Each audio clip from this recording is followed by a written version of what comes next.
If I look to the side, my apologies. I have my agenda out. So, well, good evening, everyone. Once again on Zoom for the second month in a row to the Youth and Education meeting for Community Board 11. Before we begin, we just want to observe some ground rules. Oh, wait, I forgot to say, this meeting is called to order at 6:32 p.m. CB11 members. Oh, I'm sorry. I'm very tired today. No one may speak until granted the floor. CB11 members, if you have a question about board business or wish to make a motion, please raise your hand and wait to be recognized. Members should not speak, should not engage in a back and forth discussion. The chair will recognize the next person to speak. When recognized, all such remarks to CB11 business or questions about agenda topics will be made on the record. Please keep your questions and comments brief and on-topic to the discussion. Members of the public, if you have a question or comment about the subjects on the agenda, please raise your hand and wait to be recognized. So now we'll begin with the roll. Okay, give me 1 second, members.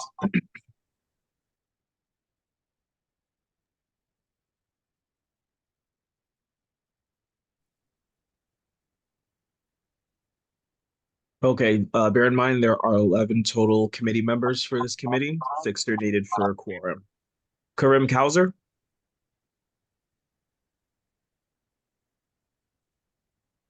Hello, Karim. I know I saw. Okay, let's go back. Rosa Diaz? Present. David Giordano? You're muted, David. I know. I'm moving from one screen to the next. I'm here. Hi, Lonnie. John, How are you? John Green? Annie Hansen? Here. Christina Johnson? I think she requests an excuse. I'll have to check it back in with that one later. Sage Mason? Yeah. Thank you. Jennifer Meyer?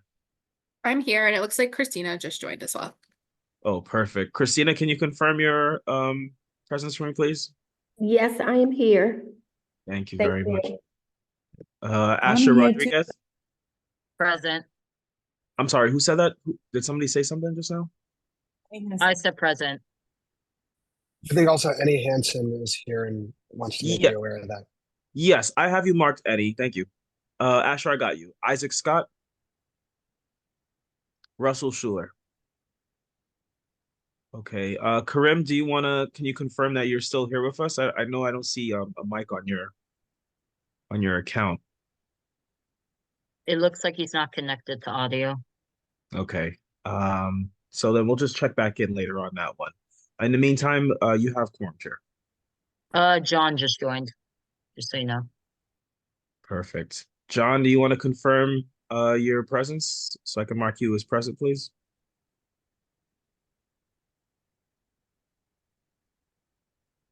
Or maybe we'll just give him some time. All right. I'm Yes, like if you'd going like, back and forth move on. between. All right. Right, we can move on. You have quorum for sure.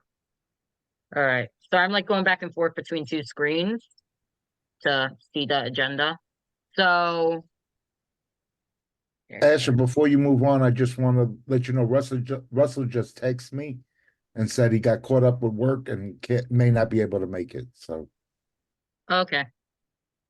Thanks for telling me, David. All right, so first we're gonna adopt the February 20. This meeting's agenda was distributed in advance by the board's office. If no one has any objections to this month's agenda, we will continue. So does anyone have any objections? Raise your hand if you do. All right, I see no objections. We will continue. The adoption of, I don't remember if we sent out minutes for last month. That's my bad if we didn't. I'll get those to you as soon as possible. I included the draft minutes in Yeah. in my email. So of course, if you guys want to have edits or anything of that nature, then you can tack them on. But if you want to finalize them, you can do that if you'd like. Would we be able to continue without finalizing them? Because I'm pretty sure I'm like confused. Sorry. I saw the minutes beforehand. I feel like we could vote on them. All right. So if anyone doesn't have any objections. All right, I'm not seeing any hands. Zoom is so weird. All right, we could continue. All right, first announcement. The Take Office event from the New York Junior League. Is there anyone here to talk about that? Hello, I'm Please. Oh, okay.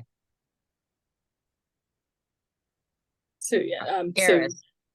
yes, All right, yeah, you have the floor. Okay, thank you. Thanks for having me. So, yes, I'm here on behalf of the New York Junior League. I know I presented in the December meeting, but on March 2nd, we are holding a leadership event for high school girls in 11th and 12th grade in partnership with Take Office. For anyone who's not aware, Take Office is an organization that is aiming to advance gender equity in public policy and politics through customized leadership development accelerator programs. So during our event, participants will hear from women who are making an impact in the community on issues of sustainability, and they'll be able to learn how to amplify their own voices through awareness, advocacy, and action. So the event will take place from 9 a.m. to 2 p.m. Breakfast and lunch will be included, and participants can register on the link provided in the flyer. Okay, thank you, Am I saying your name right, Karis? Yes, correct. Thank you. All right. Does anyone have any questions for Karis? All right, seeing no further questions, we're going to continue. Thank you for coming and making that announcement, Karis. All right, now we're going to go to our informational updates.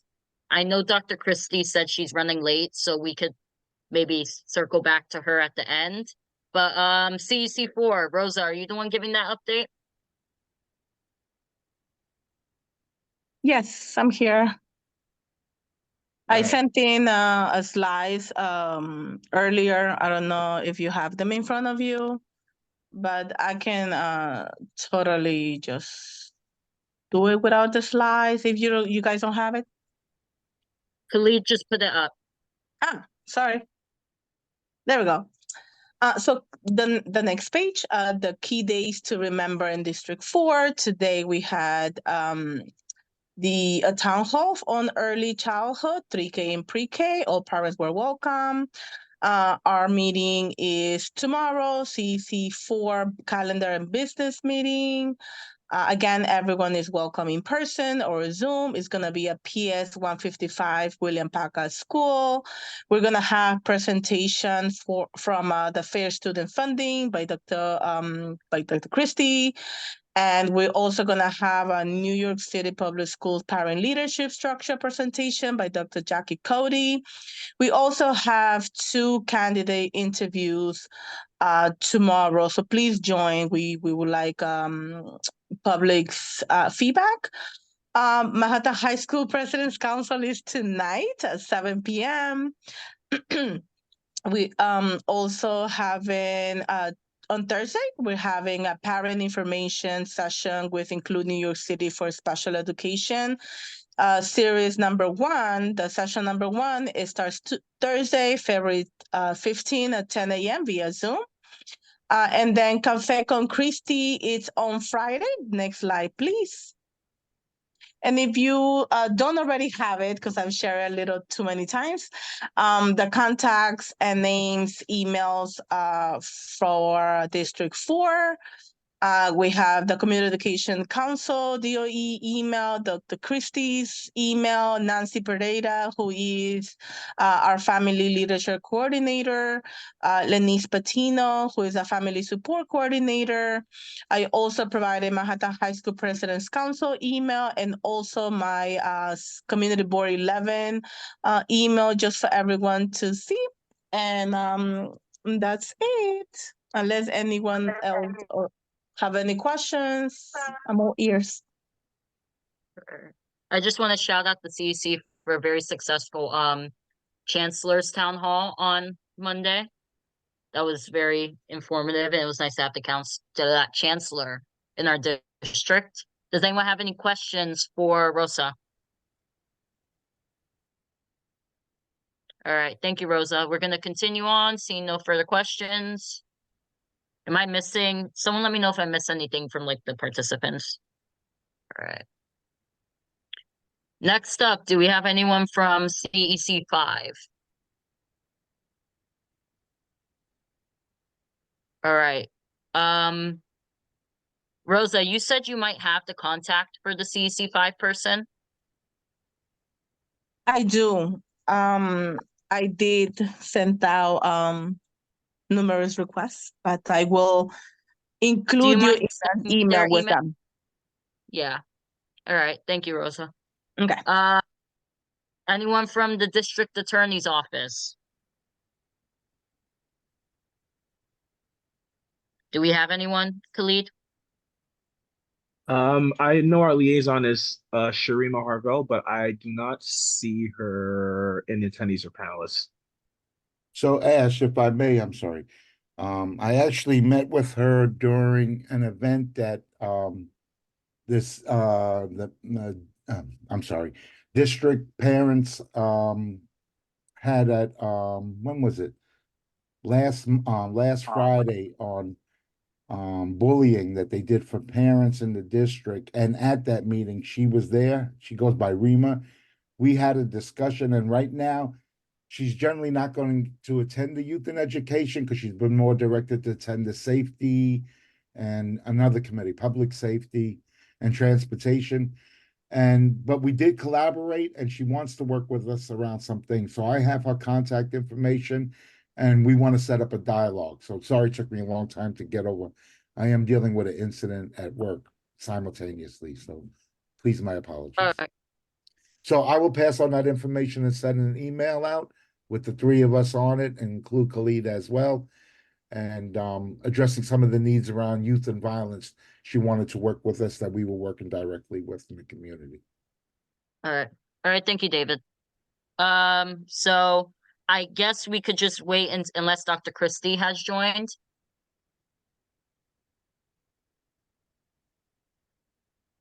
I do not see her yet. Okay. Yeah, I So don't think she's on. Okay. we'll just come back to her at some point. Is that allowed in the middle of the presentations? Yes, I will preferably in between presentations. Yeah. Right. Okay. So I'm sorry, I'm like speeding it along. We have a lot to get through tonight. I want to be respectful of everyone's time.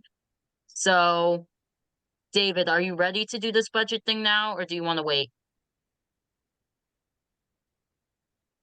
I'm gonna You're muted, David.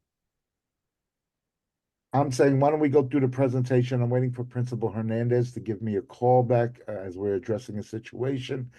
Why don't we go through the normal presentations, and then I'll get on when I can at the end. All right. All right. So first up, we have supporting literacy growth of K-4 East Harlem public school students, Reading Partners. Do we have anyone here from Reading Partners? Yes, that is me. Am I able to share my screen? Yes. 1 second. All right. Are you the only one presenting? Yes, it's just me. Okay.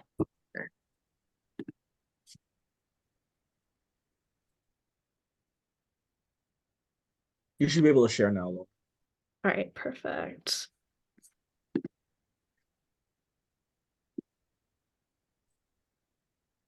All right, awesome. Okay, so hi everyone. Thank you all so much for allowing me to come speak about the work of our organization, Reading Partners. So my name is Laura Fairlam, and I am a volunteer coordinator for Reading Partners New York. I'm excited to share more about our volunteer-based tutoring program. If you have any questions, definitely hold on to them, and I'll be happy to answer some after the presentation. So we are a national education nonprofit, and our mission is to help children become lifelong readers by empowering communities to provide individualized instruction with measurable results. So we're called Reading Partners for a reason. We partner with communities and mobilize thousands of tutors across the country to provide one-on-one tutoring using our easy-to-follow evidence-based curriculum. We are a 501c3 nonprofit and rely on donations to operate our program. Our work in New York is funded by AmeriCorps and the generous support of foundations, corporate sponsors, and members of the community who are able to donate at all levels. So here in New York, we've been operating for 13 years. This school year, we're working with 20 different partner schools to provide each student enrolled in our program 12 plus sessions of one-on-one tutoring. We intend to enroll 1,300 students and anticipate that we'll need about 1,300 tutors in order to do so. And we mobilize community members, including volunteers, interns, federal work study students, to serve as tutors for elementary school students. All of our students receive 2 sessions per week, and our efforts are aligned with state standards so that we can best support in-class instruction, and we follow the science of reading. Tutoring takes place during the school day from 8 a.m. to 4 p.m., Monday through Thursday. And we ask that tutors commit to tutoring for a full school year to really build consistency and mentorship with their student or students. We also ask that tutors consider 2 sessions per week, but can accommodate 1 session per week if necessary. So here in East Harlem, we're working with 6 different schools. So we have PS 96, River East Elementary, PS 102, PS 375, PS 108, and PS 171. And PS 171, we actually have 2 different reading centers in. So we're actually serving, or our goal is to serve 100 students at PS 171. All in all, in East Harlem, we are looking to enroll 350 students this year. So far, we're at 320. So we're very excited about that. Of those 320 students, currently 12 students are receiving virtual sessions and 308 students are receiving lessons in person. I'll talk a bit more about our different program models in a bit. And currently we have 341 tutors who have delivered 3,314 sessions. Of those 341 tutors, 39 are virtual tutors and 302 are in-person tutors. So our work depends on the establishment of longstanding and effective partnerships. So here's a couple examples. We work with federal work study students from nearby colleges and universities. So through the America Reads initiative, we're able to partner with these schools so that students can earn their federal work study award as part of, or as paid reading partners tutors, while they're also gaining professional experience. Some students are even able to simultaneously earn credit towards their degrees in education or human services. Currently, we have about 28 different federal work study partnerships. In East Harlem, many of our students are coming from Columbia, NYU, as well as CUNY schools. And these students are able to provide 5 to 20 hours of tutoring per week, so they're really a great asset to our program.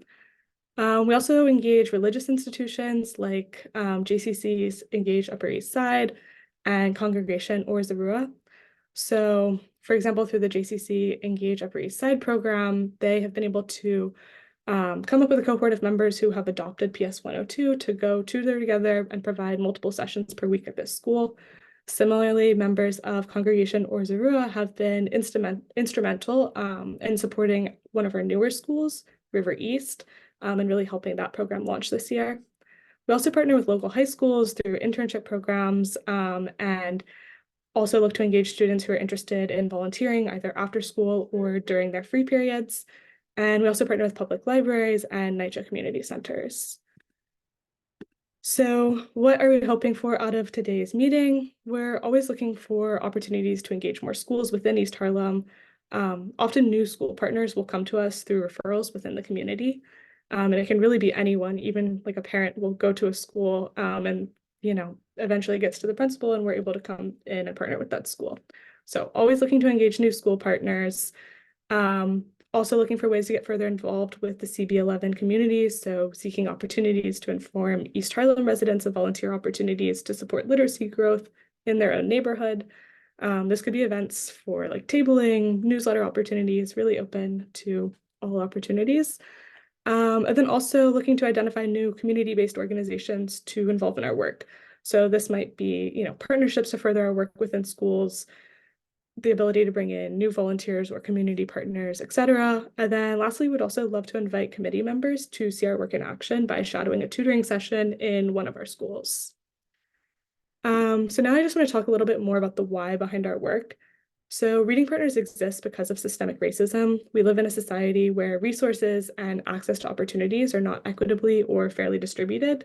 And this is evidenced by the fact that we serve mainly Black and Brown children who attend elementary schools that are historically and currently under-resourced. So our goal really is in advancing educational equity. Educational equity is really a crucial part of the pursuit of racial justice. And because some students start with less advantages, resources, and privileges than their peers and must work to overcome different obstacles throughout their lives, inevitably student outcomes are inequitable. So our system needs to provide equitable resources in the early years in order to break down barriers and provide opportunities for all students to be successful in school and beyond. Many people ask us why we focus on literacy specifically. Currently, only 33% of fourth grade students in the US are reading at grade level. Learning to read opens doors. Reading proficiency in elementary school is a significant determinant of future educational attainment. There's actually a University of Chicago study that showed that fewer than 20% of students who were below grade level in third grade ended up attending college, compared to about a third of students who were at grade level and nearly 60% of students who were reading above grade level. Speaking about systemic racisms and its effects is challenging and can be uncomfortable, but it's really a conversation we need to have because this is why we're here. So we have a responsibility to create a more fair and just society where all students, no matter their race, ethnicity, socioeconomic status, or any other external factor, have the opportunities they deserve to thrive. So now we're going to transition to talking about how we offer a solution to this literacy crisis. All right, so our work in educational equity all comes back to our incredible, inquisitive, and hardworking students we partner with. So we partner with aspiring readers in kindergarten through fourth grade who are 6 months to 2.5 years behind grade level in reading.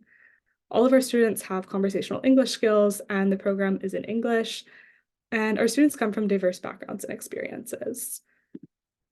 Community members make our work possible, so volunteers help students become lifelong learners. Our one-on-one tutoring model is proven to raise students' reading proficiency. So just this past year, 81% of all students either met or exceeded their primary literacy growth goal while enrolled in Reading Partners. And we have outside research organizations that have found that Reading Partners had a positive and statistically significant impact on student reading comprehension, reading fluency, and sight word reading. So just last year, 1,041 people stepped up to support New York City students as weekly Reading Partners tutors, and volunteers were able to provide 24,510 hours of tutoring to 1,164 students. So really incredible work. So now that you've heard about kind of the basics of the what and why behind our work, I just want to take a little bit of a deeper dive into the structure of each lesson. So like I mentioned earlier, we have two different program models at Reading Partners. The first is going to be our in-person model, Reading Partners Blended, where a tutor comes into an on-campus reading center to meet with the student one-on-one and deliver a literacy lesson using a computer-based curriculum. Reading Partners Connects is our online tutoring program. In East Harlem, overwhelmingly, we're using our Reading Partners Blended model. In some other neighborhoods, we tend to use our Reading Partners Connects model. So Reading Partners curriculum was intentionally designed to align with the best and most current practices for teaching reading. So every Reading Partners lesson follows the gradual release of responsibility model. So this is what we call the I do, we do, you do model. And this really helps, students build skills they need gradually and with tutor support. So this is just kind of a breakdown of our lessons. So a typical tutoring session for a tutor starts 10 minutes before the student joins in order to give the tutor a little bit of time to prepare the lesson. At the end of the tutor's prep time, the program coordinator will pick up the student from their classroom and the student will join the lesson. The lesson itself is about 45 minutes. That includes a tutor read aloud, skill instruction, which is at the student's assessed curriculum level. And then finally, there's a student read aloud to check for understanding and reinforce new skills. The last 5 minutes are going to be for the tutor to complete tutor notes, and these are super important so that we can make sure to track how a student's lessons are progressing and identify anything they may be struggling with. Last thing I'm going to go over is just taking a look at the steps that tutors will take to get started with Reading Partners. So volunteers, as long as they're 14 and up, can participate in our program with no experience required, as we provide all of the training and ongoing coaching. So in the gray box on my screen, you can see where tutors first need to schedule their virtual tutor orientation program to learn more about the basics of our tutoring model. Next is the blue box. So here we ask that tutors sign our tutor code of conduct, which is an agreement constituting a shared set of guidelines and values for all of Reading Partners' work. Next is the dark blue box. So most people will need to complete a background check. The purple box is one of the last steps to complete. So volunteers will share their availability for tutoring. And then finally, they'll be able to go ahead and get scheduled. Once we confirm their schedule, they'll be introduced to their program coordinator and eventually to their student.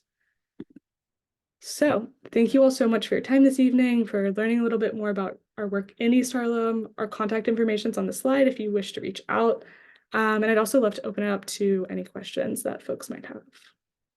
And I'll go ahead and exit so I can kind of see everyone. Perfect.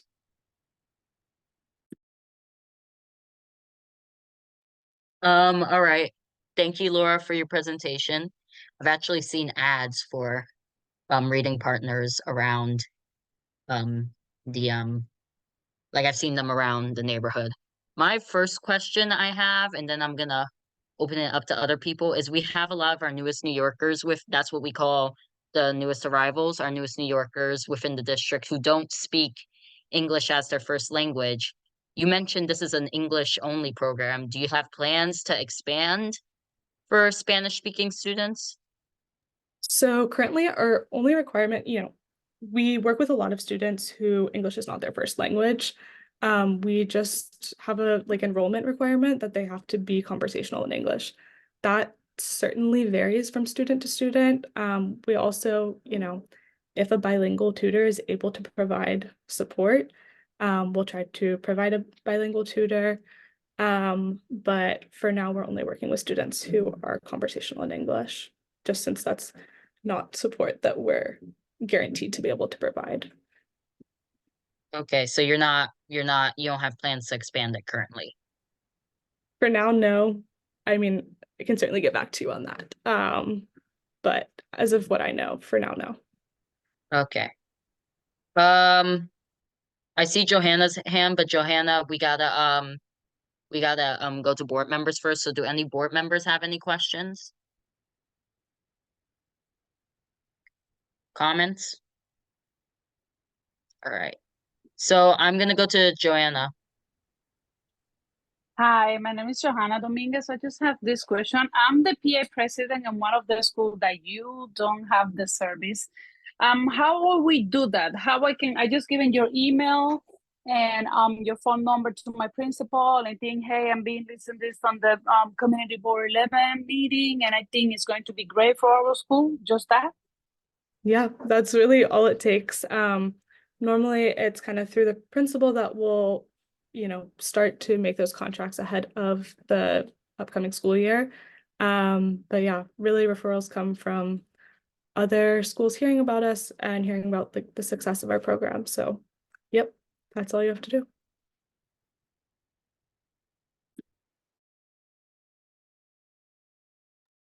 Does anyone else have any questions for Laura and reading partners?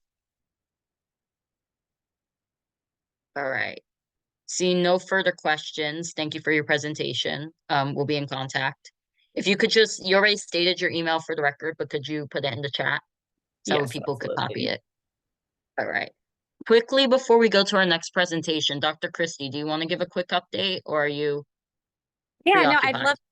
No, thank you so much. Again, my apologies. I was in commute and we were supposed to bring students here, but because the school was closed, we had to bring a staff to the Brooklyn Nets Celtics game. But anyway, happy Tuesday to everyone. As many of you know, we did experience a lot of technical difficulties this morning with our remote day. However, our students, our educators, and families persevered. And I'm proud to say that my team and we visited all 23 schools virtually and visited over 23 times 2, 3. I'm sorry, I'm doing my math. We visited probably over 50 classrooms in total today, just to see what was the quality of instruction, how things were going. I just want to encourage everyone that If any of our students or families are having issues or difficulties with technology or anything during a remote day, they can always reach out to their parent coordinator or to myself or Lenise Patino, and we can connect them to, every school has like a hotline of support, or they should have a hotline of support. That's the main thing about tomorrow. School is on tomorrow. This is also Respect for All week, and I want to thank everyone who joined us for our kickoff on last Friday. And again, we have a lot of great things going on this week and beyond. It's more than just a week, a month. Same thing for Black History Month. A lot of great things going on. So tomorrow I'll have a more thorough update at the CEC meeting, and I'll also have the Fair Student Funding presentation tomorrow at the CEC meeting. So if you have a lot of questions about budgets and the budget and the funding for next year, please come and join our CEC meeting tomorrow for that meeting. And Asher, I just want to thank you for creating this space for me. Again, my deepest apologies for being late. And always a pleasure. I just want to thank the Community Board 11 for supporting our school. We also, just to let you know, Senator Serrano visited 112 last week with our youngest learners. 112, for those of you who don't know, is our dual language 3K through 2 school. And our youngest learners were advocating for a playground. And playground repairs, for our facilities and the things that they want and need. So again, thank you and appreciate you all. All right, thank you, Dr. Christie. Does anyone have any questions for Dr. Christie? All right, she's very good at putting her email in the chat. So if anyone has any questions, you can email her. Have fun at the game. And I see someone from the district attorney's office. So I think we're going to go to that. Rima, are you prepared to give an update? Yes. I have several flyers I wanted to share with you guys. How are you guys doing tonight? Good. Thank you, Asher. Give me 1 second. So I would like to update you guys about the high school internship program. The application process is still alive. Current sophomores, juniors, and seniors who live or go to school in Manhattan are eligible to apply. The deadline to apply is March 8th. Do you guys happen to have the flyer with you? The lead, do we have that flyer? Let me take this I can't confirm that I do right now, but Rima, please send that over so I can make sure it goes in our newsletter. I can share that with the committee as well. All right, bet. I'm going to send you all the flyers. Thank you very much. Not a problem. Also, we have our gun violence prevention fellowship. The app opened February 5th. Is for 18 to 25-year-olds who are interested in having a voice in stopping gun violence. At the end of the internship, the fellows will have a chance to sit with DA Braggs and talk about the innovative ways to counteract gun violence. The deadline to apply is March 4th. So I will definitely be sending that information to you guys as well. Hello, David. Hi, Christy. All right, I'm not going to do that too much on here. And then lastly, we have our first ever Youth Ambassador Program. The app is open February 1st. 16 to 19-year-olds who are interested in the criminal justice field and having a voice in the community citywide. We are looking for 2 candidates in each area. So East Harlem is looking for at least 2 candidates. So what we're asking is if you have anyone that may be interested or somebody that you think can fit that, please send a suggestion over my way so that they can apply. Okay. And I believe that is all. Are there any questions? Anyone have any questions for Rima? We appreciate you being here, by the way. Thank you very much. Great job. I did mention we spoke the other day at the D4 event for parents on bullying, and that we do want to collaborate around the project. So I did, but we got to get together. And I'll just say this quick, and I know I shouldn't.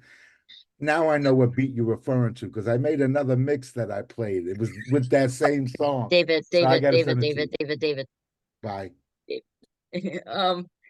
Rima, if you could just state your email for the record quickly and then put it in the chat. I'm pretty sure did you? I'm sorry. I'm like, No, I didn't put it in the chat yet. My email is harvels, HARVELLS at danny.nyc.gov. I will put it in the chat right now. Thank you. I see no further questions for Rima. We're going to continue on with presentations we have.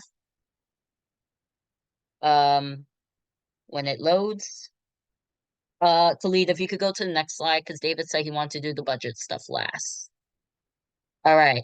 Class size matters amid the class size concerns amid budget and staffing cuts. Is there anyone here from Class Size Matters? Yeah, I'm here. All right. Hello. You have Hi. your time. Could I share my screen, please? Go ahead, Leon. You should be able to. Okay, do you see it? Yes. Okay, great. My name's Leonie Hameson. I'm the Executive Director of Class Size Matters. And today I'm going to be talking a little bit about why class size is so important, what the new class size law says, and how we need the city to start moving to lower class size, because right now they're moving in the wrong direction. So many of you probably are aware that class size reduction is one of only a handful of reforms proven to work through rigorous evidence. And there are many studies that show that students who have smaller classes do better in every way that can be measured, from higher test scores, better grades, fewer disciplinary problems, more likely to graduate from high school, more likely to go on to college. And while all students benefit, the gains are especially large for disadvantaged and minority students. And yet these make up the majority of New York City students, yet for decades we had the largest class sizes in the state. And in the Campaign for Fiscal Equity lawsuit, New York's highest court said New York City kids were essentially denied their constitutional right under the state constitution to an adequate education as a result of excessive class sizes. And in surveys, both principals in New York City and teachers overwhelmingly say that they need smaller classes to be able to provide a quality education.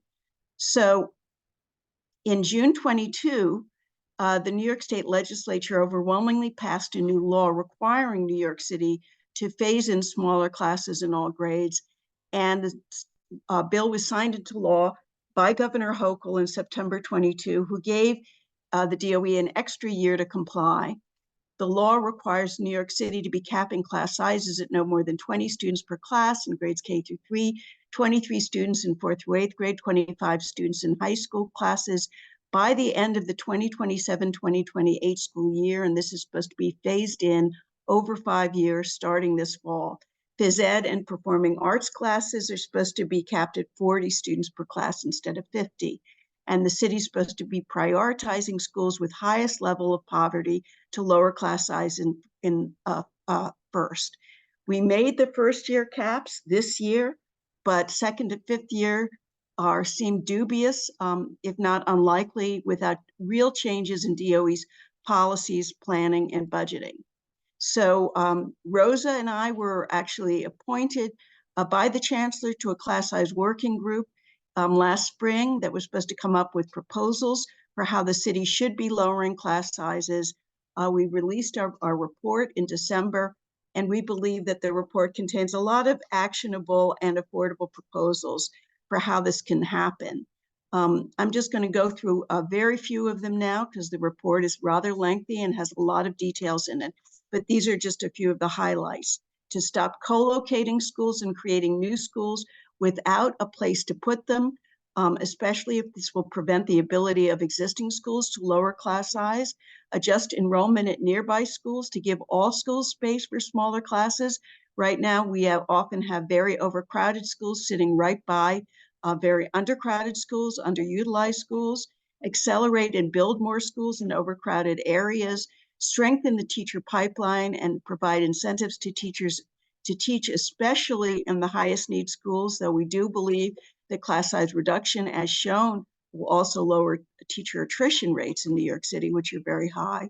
And consider having a separate budget line for class size reduction separate from fair student funding, and keep that budget line for other critical school and classroom programs. We did this for two reasons. Principals are used to keeping their fair student funding in a flexible way, using it in a flexible way according to the way they feel their school needs specific programs and staff. And also we have the example of pre-K and 3K, which have kept those class sizes to the state required caps of 15 and 18 because there's a separate budget line. And if the class sizes go over that, then the school gets more money to keep those class sizes to the legal limits. So this slide comes directly out of the DOE's own class size report this fall. What it shows is that on average, class sizes have increased overall at every grade level this year. And for elementary and middle schools, this was the second year in a row of class size increases. So you can see that we're going in the wrong direction. And also a declining percentage of academic classes that are making the class size cap. So this year we're at 39.3%, but 2 years ago we were at 42.4%. You can see that we're moving in the wrong direction, and it is unlikely that when we make the 40% benchmark for next year. This is the percentage of classes that made the caps this year across the city. You can see that in District 4 and District 5, the percentage that made the caps fell this year, and in District 4 to fewer than half the classes made those caps. In grades K through 3, you can see the same trend line across the city, and in District 4 and 5 for grades 4 through 8 this year compared to last year. And this is for high school. In District 4, a little bit more classes made the caps, but still fewer than 50%.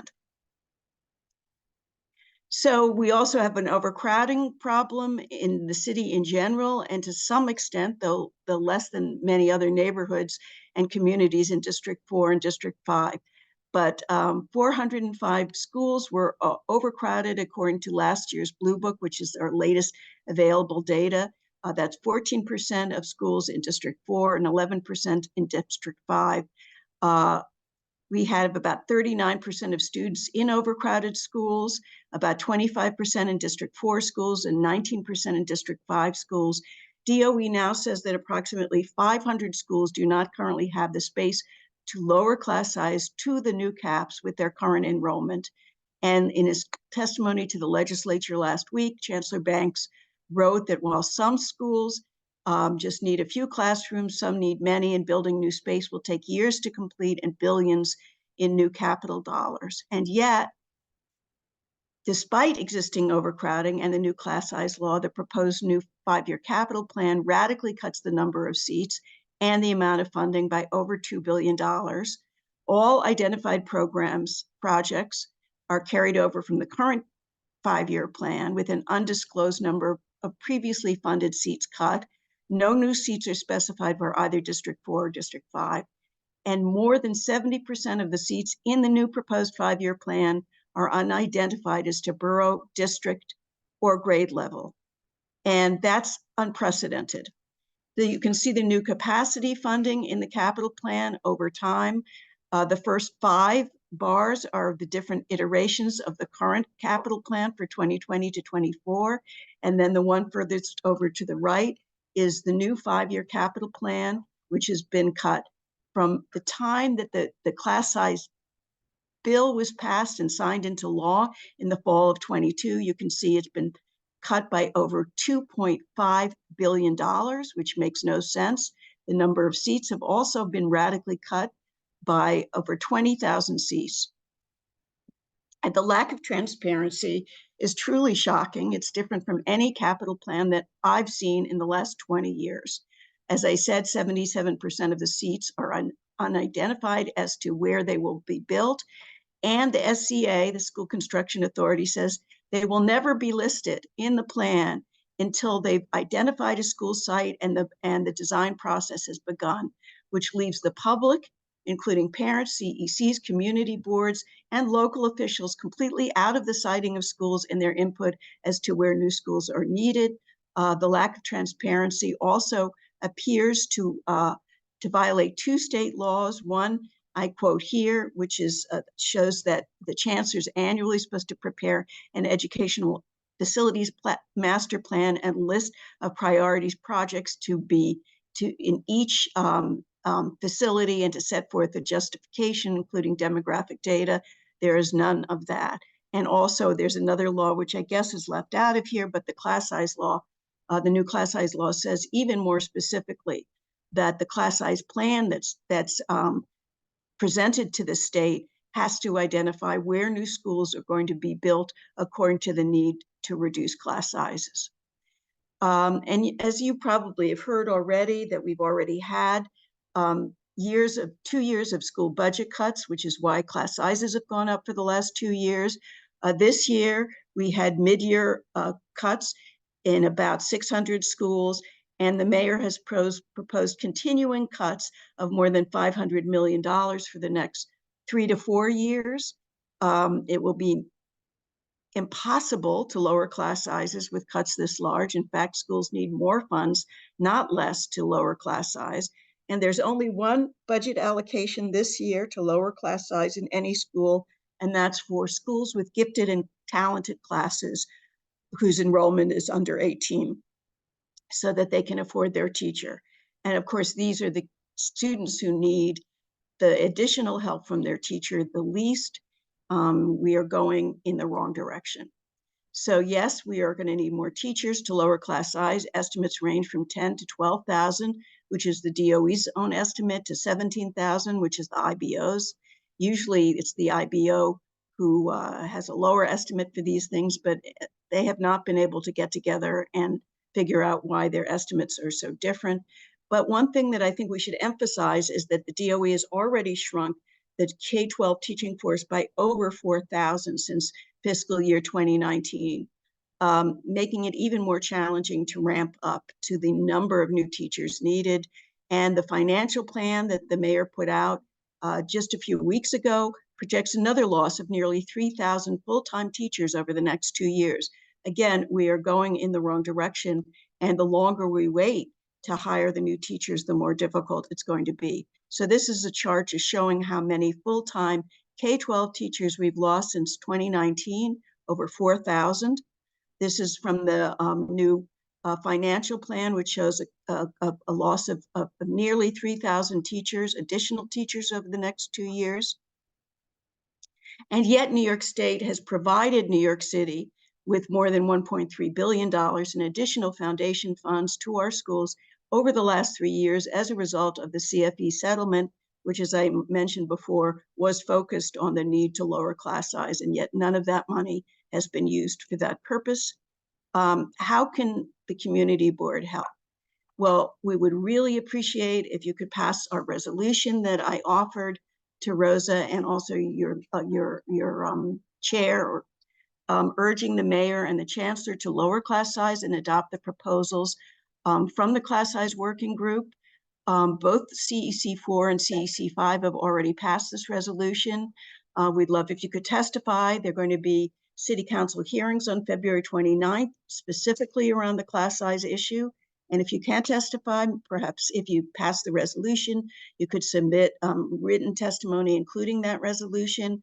And anyone who wants to track this issue as we move forward this year could subscribe to our newsletter to be kept up to date.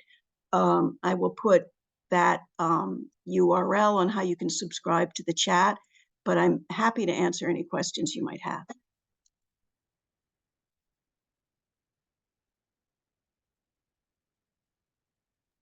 All right, does anyone have any questions for Class Size Matters? And I'm so bad pronouncing names.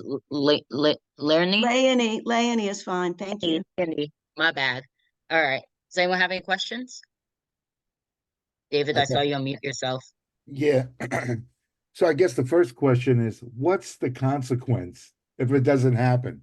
Like, if they don't do it, they haven't done it. I think there are a lot of challenges, some legit, some more, whatever. But like, what happens if they don't conform? You know, if So I'm a proponent of smaller class sizes.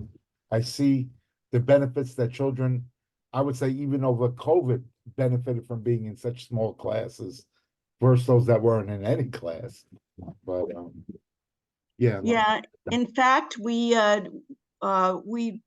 interviewed parents, teachers, and principals who had very small classes during COVID and the following 2 years, and they said, many of them, that it was the first time that they really felt able to give students the attention that they deserve.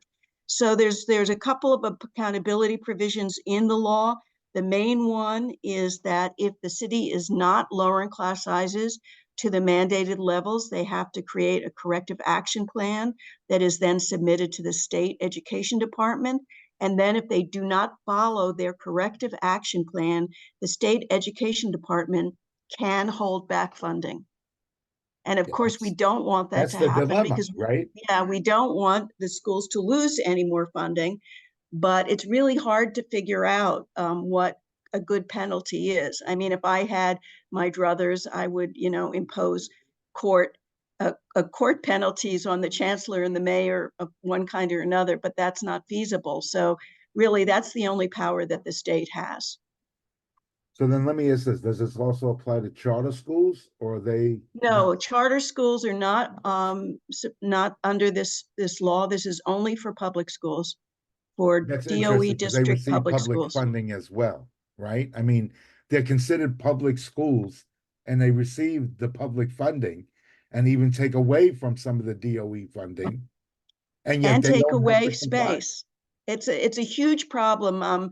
Usually, if I had more time, I would do a very short presentation. We're spending nearly $3 billion a year that comes straight out of the DOE budget on charter schools now, and we don't get any reimbursement from the state on that. Every other district in the state gets something called charter transition aid, but we've been excluded from it by since 20, I think for about 10 years, we've lost over $2 billion because Mayor Bloomberg made a deal with the state that we didn't need to get transition aid. So now there's going to be a bill submitted in the legislature to allow New York City to get transition aid. The other way in which we're treated very unfairly by the state is we're the only district in the state and the entire country that has to subsidize the rent for charter schools if we Yes. don't give them space in public school buildings. And we're losing about $100 million a year on that, and that amount is growing very fast. And so we would gain at least $200 million next year, with larger amounts in following years, if we were treated fairly by the state and not exempted from transition aid and not being liable for charter rent. So What's an interesting correlation there is if charter schools are co-located, or rather if they're not co-located, wouldn't that free up a lot of space to reduce class size for the DOE existing schools? absolutely. And in fact, the chancellor has said many times when there's opposition or protest to co-locating a charter school that, oh, we have to do this, or we want to do this because otherwise we have to spend a lot of money on their rent. And there's so many anomalies and corruption in the whole area of charter school rent, you have no idea, because often charter management organizations own their own buildings, or they sublease the space and then they gouge the DOE for the rent. And we did 2 reports on this a few years ago, showing the need for a very careful oversight on the ways in which charter schools are overcharging DOE for rent. And they're allowed to. They take up the space. They're allowed to under the law, but there needs to be an audit of it, because in many cases they're charging over market rents to DOE in order to get that money. And so there are bills already submitted, introduced in the legislature to remove the obligation that DOE should have to pay for charter rent. So we're going to be putting together a resolution on that very soon as well. Agreeable. Thank you. One last question, the one in relation to the D4 schools. with the conditions. So when you said right now, under the new regulations, we do not meet it, right? Or I just want to clarify that it might have. So So the District 4 and District 5 schools have some of the smaller classes compared to other districts across We the do. city. So they Okay. both meet the first year goals of 20%, and they may even reach the second year goals. But the percentage of classes in those schools that meet these goals is falling every year. And with continued budget cuts, they will not meet the 100% goals for sure in 5 years. Right, because it's working against us. Thank you. Thank you. Sure. Asher, turn it back over. Sorry. All right. I saw Christina Johnson's hand. Christina, you still there? Hi, yeah, hi, thank you. David kind of covered some of that, but as a retired teacher from the DOE, I just want to say that I'm glad that somebody is looking into this situation because class size is really a huge issue in the schools, and I think it's possibly one of the reasons why many teachers are leaving the profession. And even 20 kids in a class is really a lot. You know, I mean, anybody with 23-year-olds or 5 or 6-year-olds will tell you that that's a lot of kids to have in a room with one teacher. So although they are trying to get it down to 20, I still feel like 20 is still a lot when we're talking about young children. They can't get the attention and the education that they need in order to progress. So thank you for the work that you're doing. And one other question. Is it possible that Mr. Lander, the controller of New York City, be able to help with looking into charter school rents? Funny you should say that.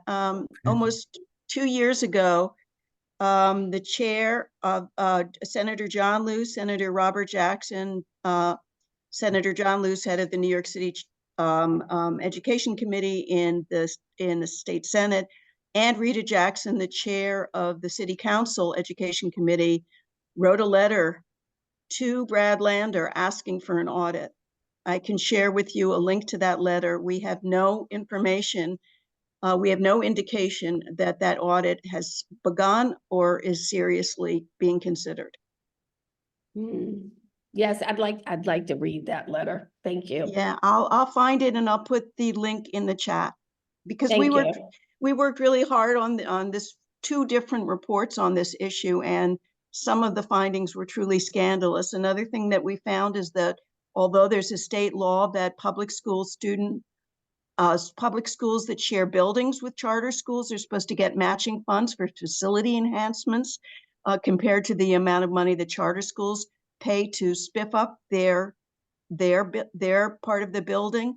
Public schools are getting shafted, and in many cases are not getting the matching funds that are required under the law.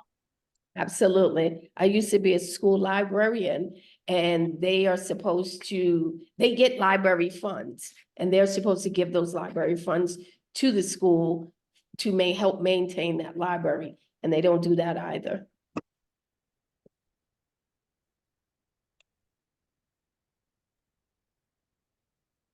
I'll just also add that we all know that there's still so many existing things that affect in children's development as a result of COVID. And I don't think that unless you are in a school, as I am, that you really see the impact. And as we're dealing with so many kindergarten kids with special needs that are not even yet diagnosed, that are on the spectrum, even a kindergarten teacher told me, like, what's going on? What was in the food? What was in the formulas that kids got? What was in something? Something is different. And an early childhood person that works with special needs iterated that they used to see 10% of a class with special needs on the spectrum. Now they're seeing a close to 60% of kids really not where they need to be developmentally. And I'm telling you, I'm seeing kindergarten kids behavior so different and unlike my 44 years in working with youth for the Children's Aid Society. So I think, you know, as Christina said, yes, 5 and 6 year olds, I call them the chitter boxes, boy. They talk and will just, and they understand. Nobody else can understand unless you really focus on what they're talking about. But they're having their real conversations. And there are some kids that just cannot do that developmentally where they were pre-COVID. And it doesn't mean that we were all at where we needed to be pre-COVID, but it is something that I have never seen in my 44 years working directly with youth. So just I concur with you, David. The children are in serious need of supports. There's a lot going on mentally and physically with the children that are coming into the schools now. if we don't pay now, somebody else is going to pay later. Absolutely. Mm. So Leonie, we, you know, I've known of your work for a couple of years now. I mean, like, as much as we can support, you know, Asher is now the chair. And we will do our best on both directly working with the youth, but also in advocating more for these particular needs. Thank you so much. So I saw, thank you for everyone's comments. My internet's acting up, so I'm gonna have to keep my camera off. Eva, I saw your hand up, and unless there's no other board members who have any questions.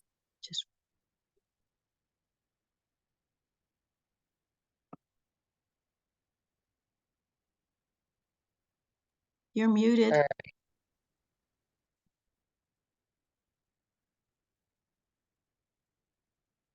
Eva, you're muted.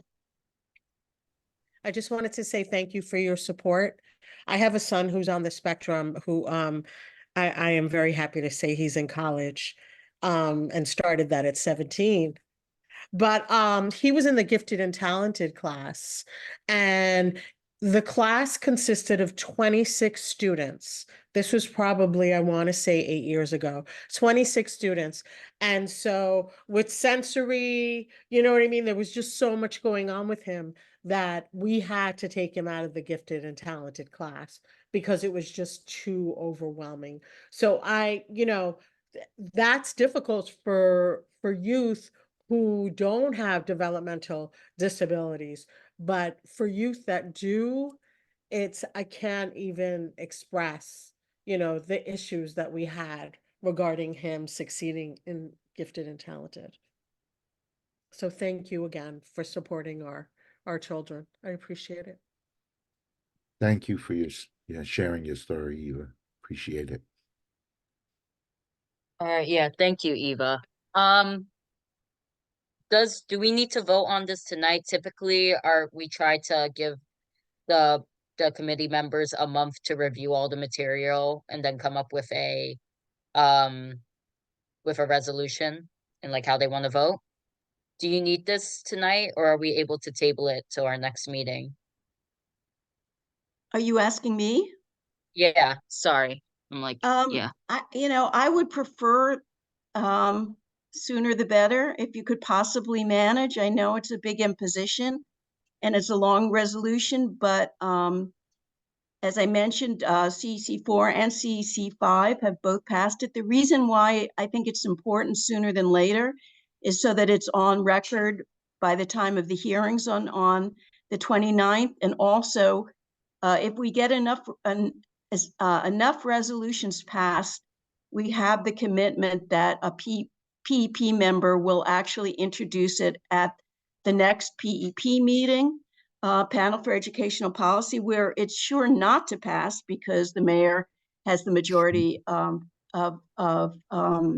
appointees, but still it's going to be an important, another piece of pressure to the administration to start doing something, you know, to at least respond and react in a way that, you know, is important, I think. So the more pressure we can put on them now, the more likely it is that they do something to start planning and actually implementing a plan. Because if right now it looks like they want to wait until next year or even the year after, and then it's going to be too late to meet the 5-year benchmark, the ultimate benchmark.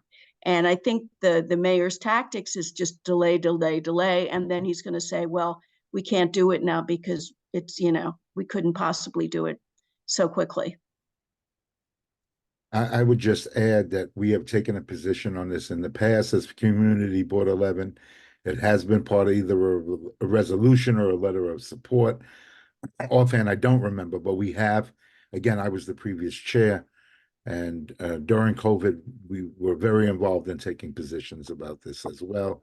So, you know, I know we generally like to take a month, but, you know, and I know there are new committee members, and if they feel that we should take the month, but again, then we would not be part of the impact of the hearings. And part of our work is to make sure that we're included in that. And if we have full board, we could get it passed between now and then, as this is a time Well, sensitive. she said she needs it. She will prefer it by the 29th, full board's the 27th. So I think if we take about, I'm gonna set a timer for like 2-3 minutes for everyone to read through this, and then we can vote. So that way the new members can become Thank you familiar so with it. much. Thank you so much. Yeah. Please always So remember to read I'm pretty things sure before the meeting. No. I'm pretty sure these were all sent out already, correct, Khalid? This was attached to the email? Or was it another email I got? This wasn't attached to the main email with the members. I actually just received this before this meeting, so that's why I'm trying to share it right now so you all can see and Okay. read through it if possible. Let me know if you guys have issues reading it or looking at it.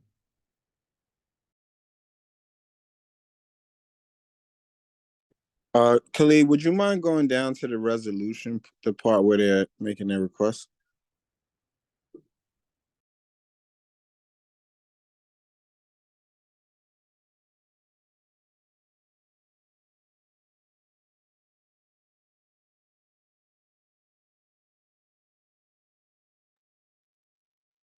Here, Isaac. Isaac, can you hear me? Yes, brother. This is perfect. Thank you. Okay. Sorry. From what I read, the rest of it is just basically everything that was just presented to us. This is the actual resolution part that we will be voting on.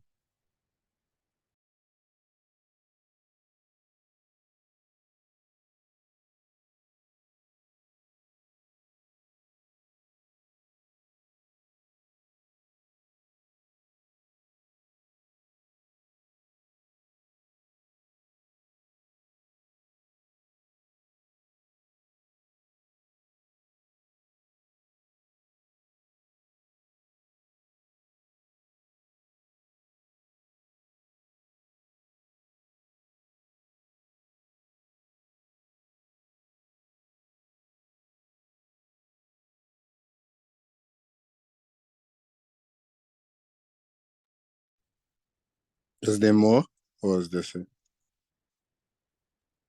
This is it. I just was giving people a couple more seconds. Did everyone read it? Does anyone need more time? Can I have another minute, please? Thank you. Oh yeah, sure.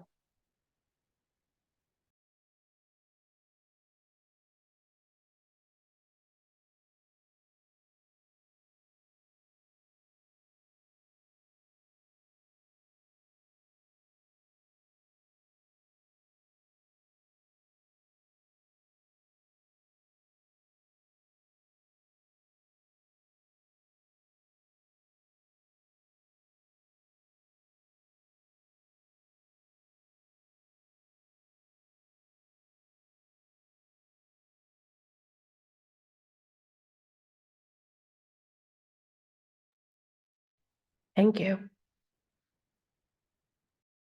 All right. Did everyone read this? Yeah, can we have this via email as well? Give me a second to see if I could get that. Right, if not, I could send it to you after Sage. I can't. I don't want to do it while I'm sharing my screen. Okay, that makes sense. Thank you. All right. Does anyone have a motion? Would like to make a motion? I would like to make a motion to, oh, sorry, Mr. Scott. Pastor Scott. Pastor Scott, No, do you want to make the motion no, instead? no, I can second it. I was just raising my hand a second. Okay, my apologies. I didn't raise my hand. I was just so excited. Sorry. Can I make a motion to adopt the resolutions? You need to clarify it just a little bit more. Exactly what you're adopting. Exactly what we're adopting. Right. Please. I want to make a motion. Can you go to the beginning? Thank you so much. Would like to make a motion to urge DOE to implement the proposals of the class size working group and to comply with the new class size law. Was that good, Khalid? Is that good? Yeah. Or- Yes, that was Okay. good. All right. Pastor Scott. I second the motion.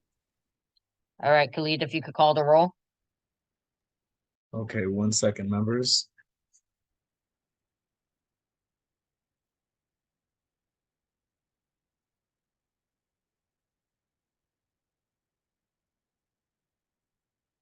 Okay, I know that some committee members had joined while I was, excuse me, while the meeting had went on. I don't know if Karim is here with us.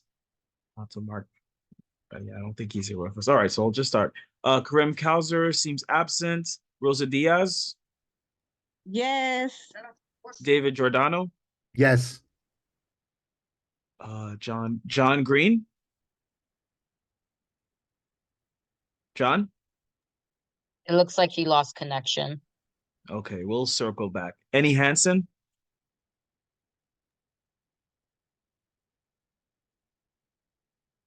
Annie Hansen? You muted if I any. am not seeing her. She's here. She's in the Oh, our she panel. is. Okay. We'll circle back. Christina Johnson. Yeah, I'm here. I'm here. Your vote. Okay, Annie, your vote, please. Okay. Yes. Thank you. I Christina vote John. in favor. Understood. Thank you. Most definitely. Yeah. I'm sorry, Christina Johnson, your vote? Yes. Okay, thank you. John Green, I know I marked your vote. I read the note. Sage Mason, Yes. Jennifer Meyer, Yes. Asher Rodriguez, Yes. Isaac Scott. You said Yes. Isaac, thank you. And just making sure Russell Schuler is not with us. Okay, the motion passed. Thank All you right, so thank much, you. all of you. Thank you so much. So what happens next, in case you're not familiar, is this will be brought to full board on the 27th. Full board will make a decision to vote on it, and then this will be sent out to you after full board. Thanks again. And thanks so much, Rosa, too, for being on the working group and being so supportive. All right. Thank you so much again. Next presentation. What's the next one? All right. Functional Family Therapy, Manhattan Connect. I think I saw something in the chat from them about connection, or am I missing something? Is that Eva? Are you with us still? I'm having issues with sharing. I think I sent. You- Okay, 1 second. Yes, hold on 1 second. Thank you.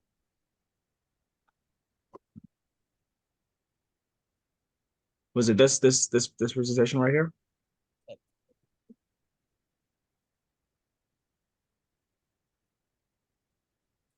So Eva? I just wanted to introduce myself. My name is Eva Santiago. I'm the Community Outreach Specialist for Functional Family Therapy at the Bronx Connect office and also the Manhattan Connect office. So Atlas, Strength, and Community. I don't think I can move that, please. Oh, I'm the one that's sharing it. That's why. Just let me know when I can go scroll down. Sorry. Mhm. Yes, if you can. The Mayor's Office of Neighborhood Safety strengthens safety, well-being, and healing through community center approaches that deliver holistic resources in historically divested neighborhoods. Crisis response, place making, and place keeping transformative programming. Atlas Community Violence Intervention. Atlas is the collective effort. The causes of community violence are complex, historical, and resistant to easy solutions. The path to lasting public safety is a collective endeavor requiring active collaboration between government, community-based organizations, non-for-profits, philanthropy, the corporate sector, and people and communities most impacted by violence. Atlas Partner Network. So I just wanted to show you guys the referral partners. We have our CGA Outreach, Queens Supervised Released, NYPD, Law Department, Legal Aid, and ACS FABs. So the service providers is Bronx Connect. Manhattan Connect is also a service provider. Rising Ground, Rise Borough, Living Redemption, Queens Community Justice Initiative, and Central Family Life.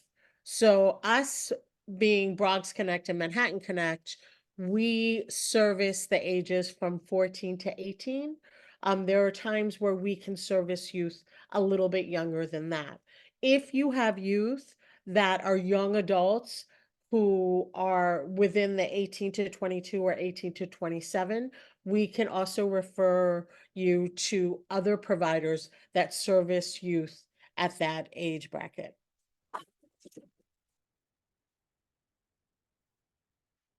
What is the mission?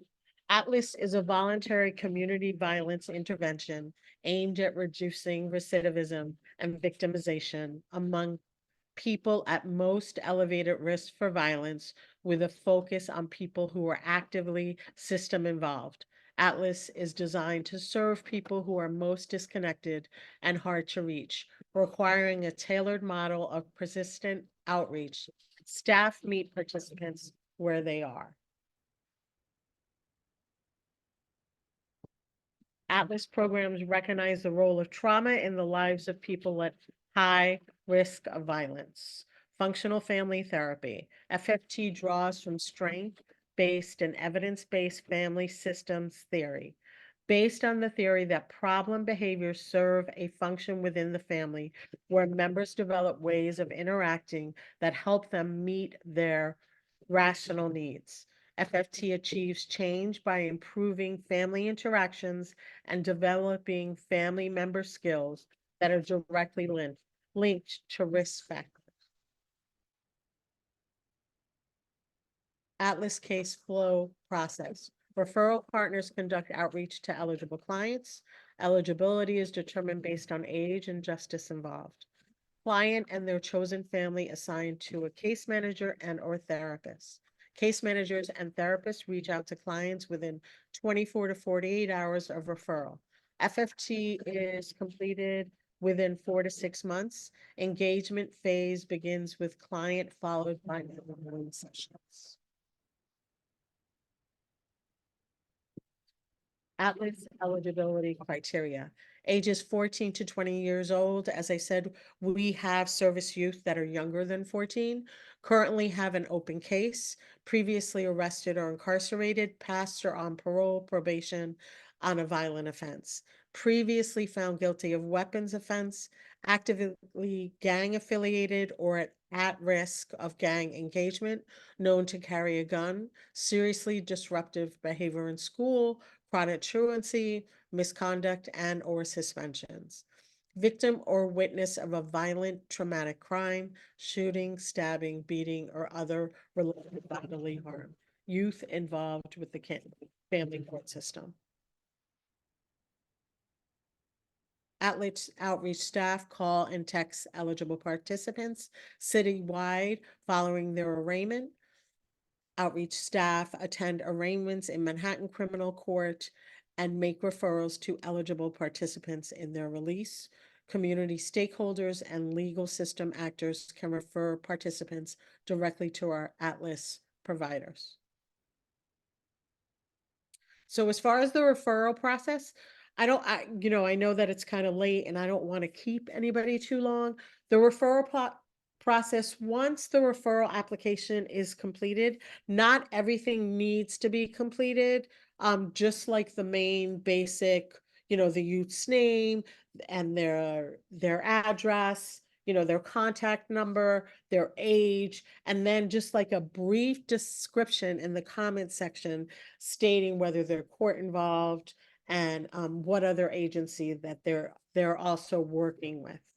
Any questions with the referral process? All of the referrals, once we receive them, my supervisor receives the referrals from us, and then once they're approved, she'll reach out to other organizations that are in need of our service. So if there are any questions, I gave Khalil the flyer and also the referral guide. So I can also put my email in the chat if there are any issues with filling out the application. I do want to say the criteria for functional family therapy is court involved, severe truancy, and issues or concerns at home.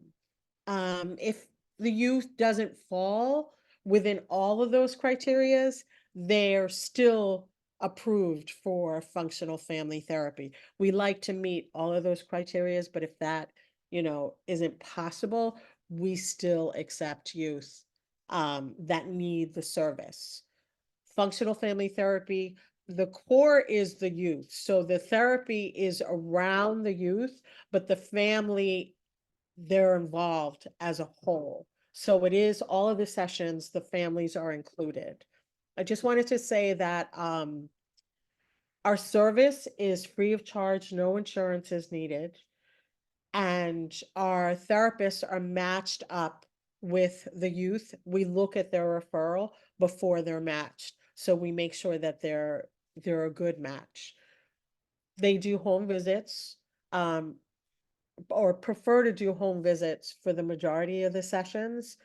The youth and families can also meet at our Manhattan Connect location, which is in East Harlem at 2253 3rd Avenue, or our Bronx Connect location, which is at 149th and 3rd. If the family prefers during the nicer weather, if they want to meet and have sessions in Central Park, you know what I mean? Wherever the family feels most comfortable and having sessions, the therapists don't mind to meet them within the community. For, I guess, schedule conflicts, they have virtual sessions, but that's not on a regular. Obviously for medical emergencies, or if there's any other issues, then we will provide virtual sessions.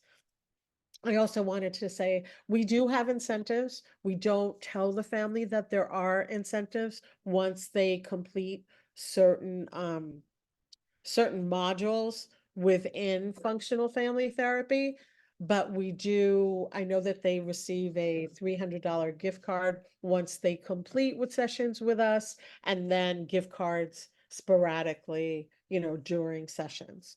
If there are youth who are court involved, our therapists can also write a letter stating that they're engaging with sessions to the court, and they can also write a letter stating that they have completed functional family therapy. We always let our court-involved youth know, not only is this beneficial, definitely, and I think takes precedence of the family communicating in a well manner, right? In a healthy way.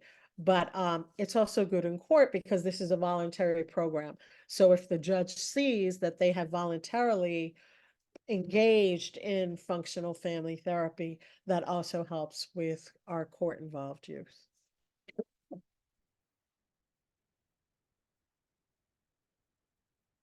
So I wanted to know if does anybody have any questions? Is this a service that you think would be beneficial to the youth that you work with? You are not asking for any letters, correct? No, what I'm saying is Okay. that any of the youth that engage, right, that partake in functional family therapy, if they're court involved and let's say their attorney or they need a letter for court, that it looks good, when they go to court and they present to the judge, that I've engaged with functional family therapy, and we've also completed sessions with them. Okay. Does anyone have any questions for Eva? I would just say, you're looking for clients and for us to refer families to help support. Do they have to all be within the court system? Or could they just with any normal conflict or problems affecting the family? I may have a case for you. Yes. School, right? Suspensions, Yep. truancy, behavioral issues in school. And I only say this, right, because I worked with high-risk youth on probation for the prevention of incarceration with Bronx Connect for about 3.5 years. And in working with probation, not that they did not want to provide mental health, but I think they were just so overwhelmed that whenever we talked about youth with diagnosis, it was kind of dismissed. So when Bronx Connect said, look, Eva, we have FFT, even though it's separate from us and it's a service that you guys provide to all of our programs here at Bronx Connect and Manhattan Connect, is that something that you'd be interested in promoting? And I was like, yes, because this is something that really should be available to everybody.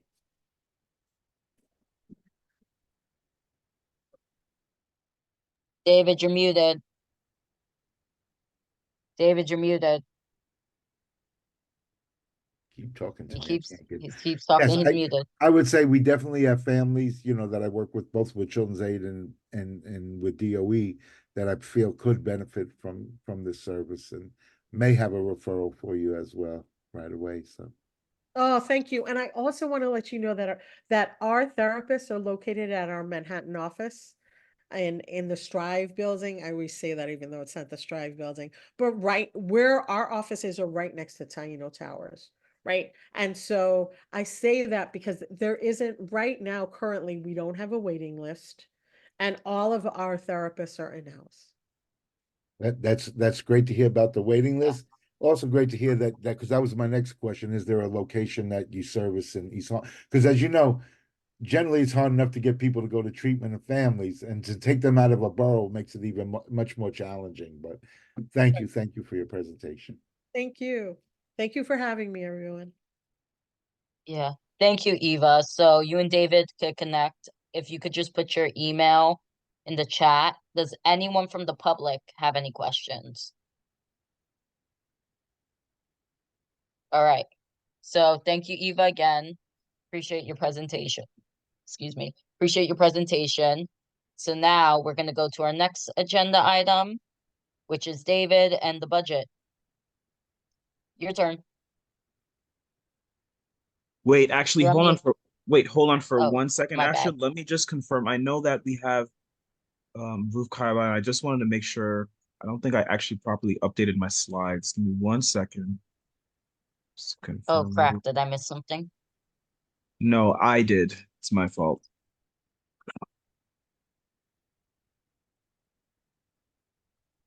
Right. So I actually neglected to include this in the agenda.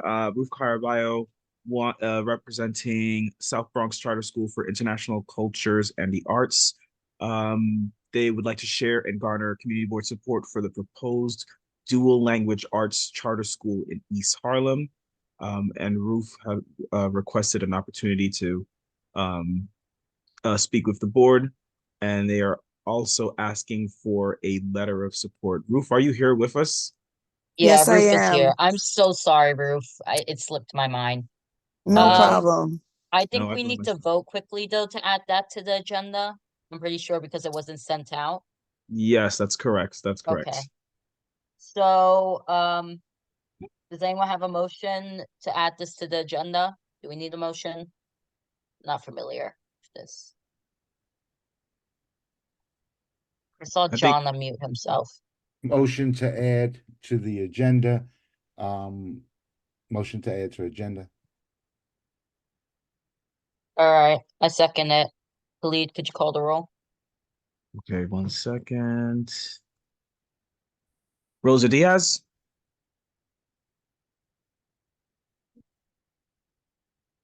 Rosa. Okay, she's up the way. David Giordano. Coming. Yes. Thank you. John Green. Yes. Annie Hansen. Yes.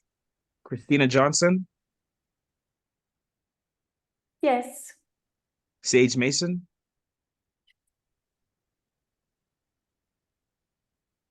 Yes, sorry, I was looking for my which tab Zoom was on. Thank you, Sage. Jennifer Meyer. Yes. Asher Rodriguez. Yes. Isaac Scott. Yes. Thank you. Russell Schuler's absent. Rosa, do you want to confirm your vote by any chance? If I'm not, here, sorry. are you voting in favor of adding this item to the agenda? Yes, thank you. Okay, thank you. The motion passed. So let me just try to. All right. So Ruth did share. So, Right. Ruth, do you have any slides to share? No, in the interest of time, I shared a flyer, but unfortunately I can't get it through to the chat. But if you could share that with the community board, I'd appreciate that. I know that you have a lot more things on your agenda, so I don't really want to belabor and take up too much of your time. And we don't necessarily have to vote tonight as well. Oh, thank you so much. So I represent the South Bronx Charter School for International Cultures and the Arts that was founded in 2005. We are moving into our 19th year of operation. And in doing so, we have outperformed our district throughout our existence with a large population of ELL students. And we have decided that we would like to continue this work, but in a more specific location in El Barrio. For obvious reasons, the incline of families who would appreciate dual language instruction and a school that focuses on arts programming. We're a non-traditional school in the sense that our sports are things like tennis, and we infuse robotics and chess into our daily programming. And we have a large population of ELL and SPED students. Now, what I am asking for is a letter of support for our application. We are looking to actually begin, if we are approved, we are looking to begin in 2 school years. So that would be 25-26, not the upcoming September school year. And it would be a K-5 school, starting with a kindergarten and first grade, and then we would grow our programming up to 5. We would offer a dual language education with international perspective and daily instruction in the arts.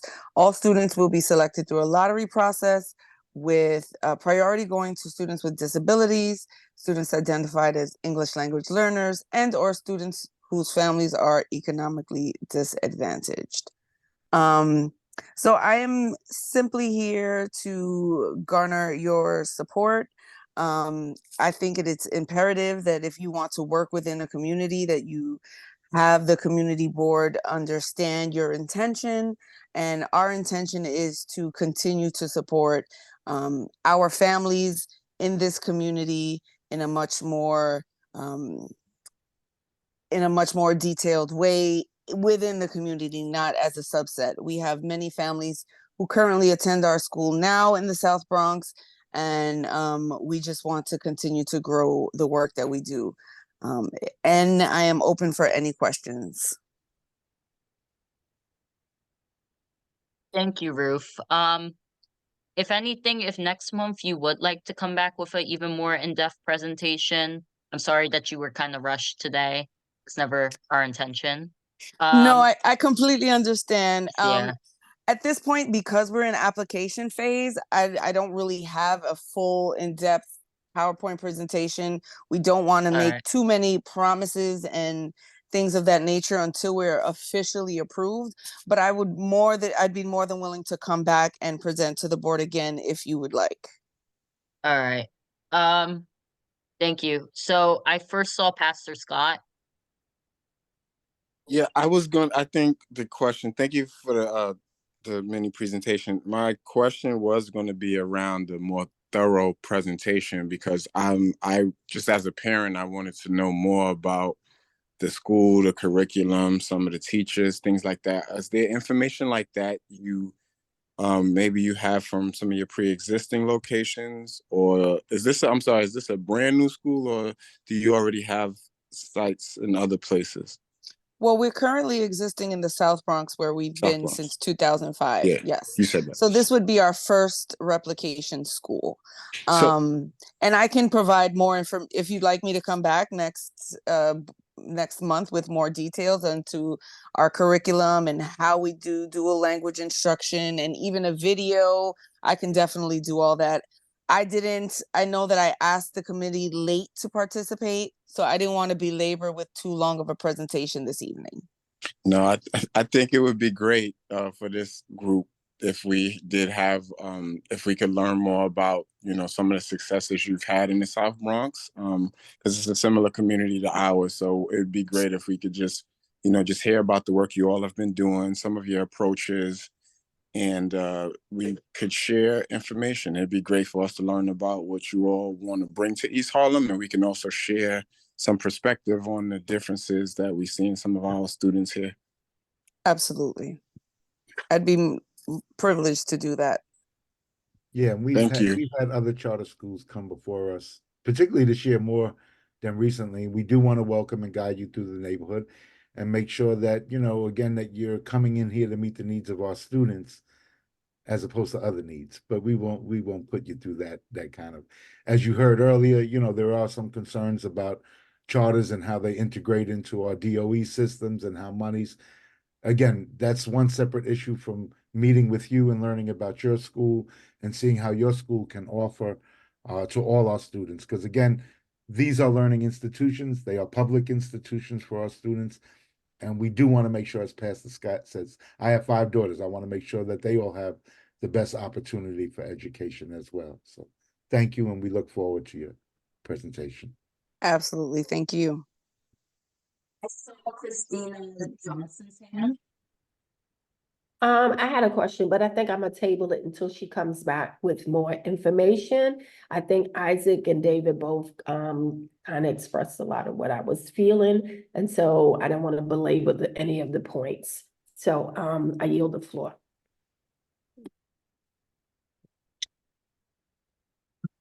Thank you, Christina. Does anyone else have any questions for us?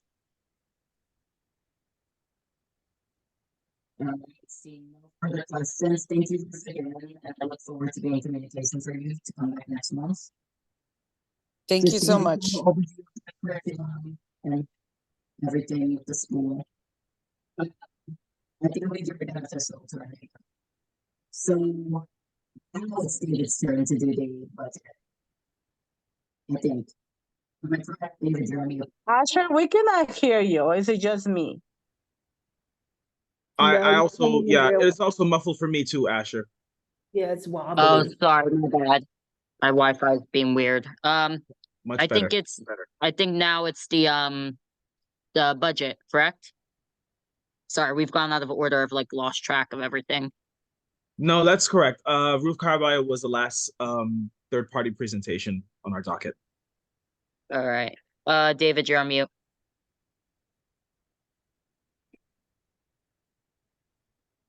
Go ahead, David. You're unmuted now. You can continue if you'd like. Yeah, no. Give me 1 second to pull up the other document because I switched over. So one of the things we have to do tonight is really find. We're kind of past the deadline in some way, aren't we? We're supposed to, but it's to really finalize our statement of district needs and how we apply that work. And again, those things should be tied into the goals and the mission that we're working on as a committee. Khalid, could you share that document, the one that says Department of Education? We continue to ask, because I kind of want to begin there and just go over a few points. Yes. So this is the agency specific responses for the Youth and Education Committee. Right. As you said, David, the committee is supposed to review this language and submit updated language for fiscal year 2025. This is from fiscal year 2024. This is the only committee agency specific response from that document.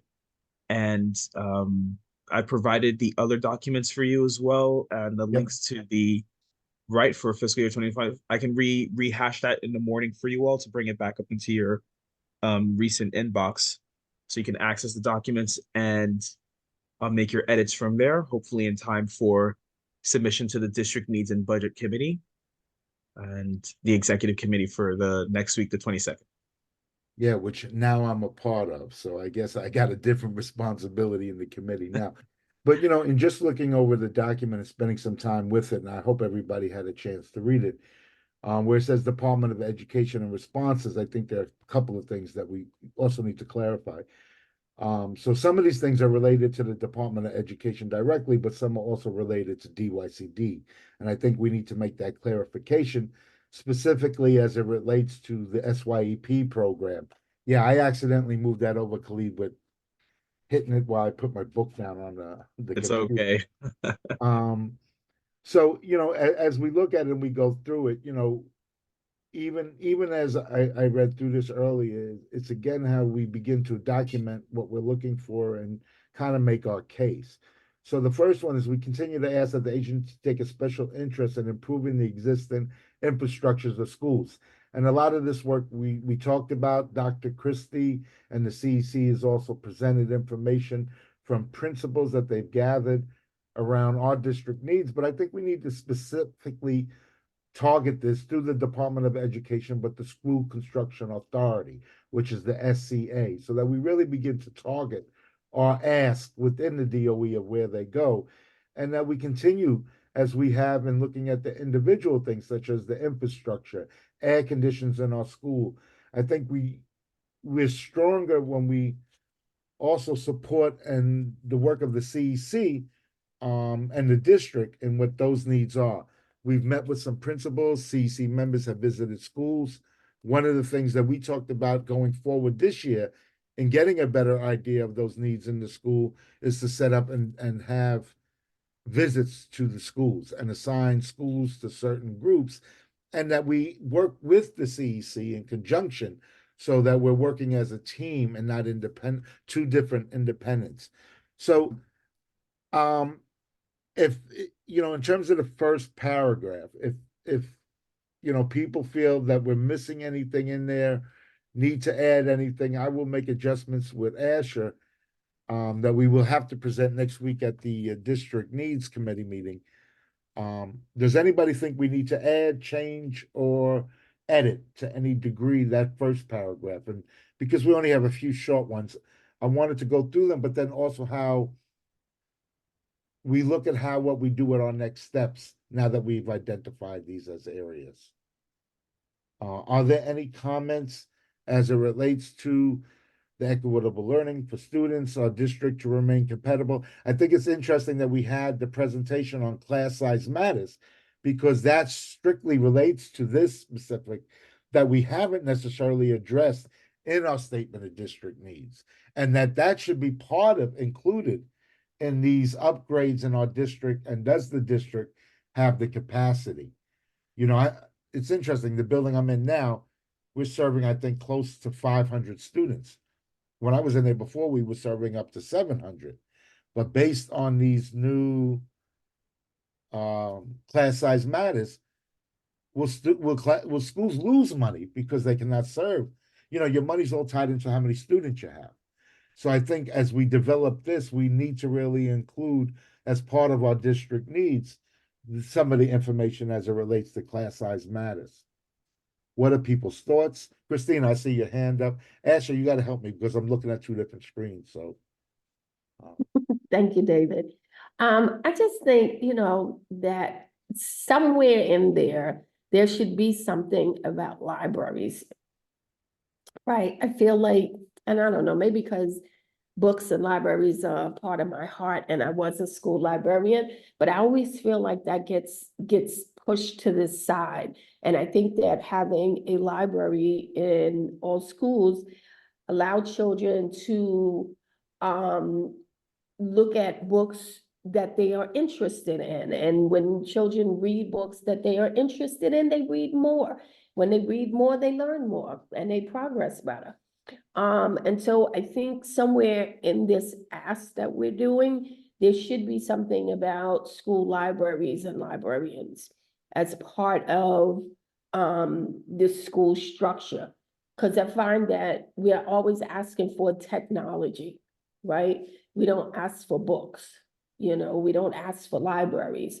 I think we're getting away from the naturalness of being able to read a book and hold on to it, you know, as opposed to picking up a tablet and being able to click some buttons.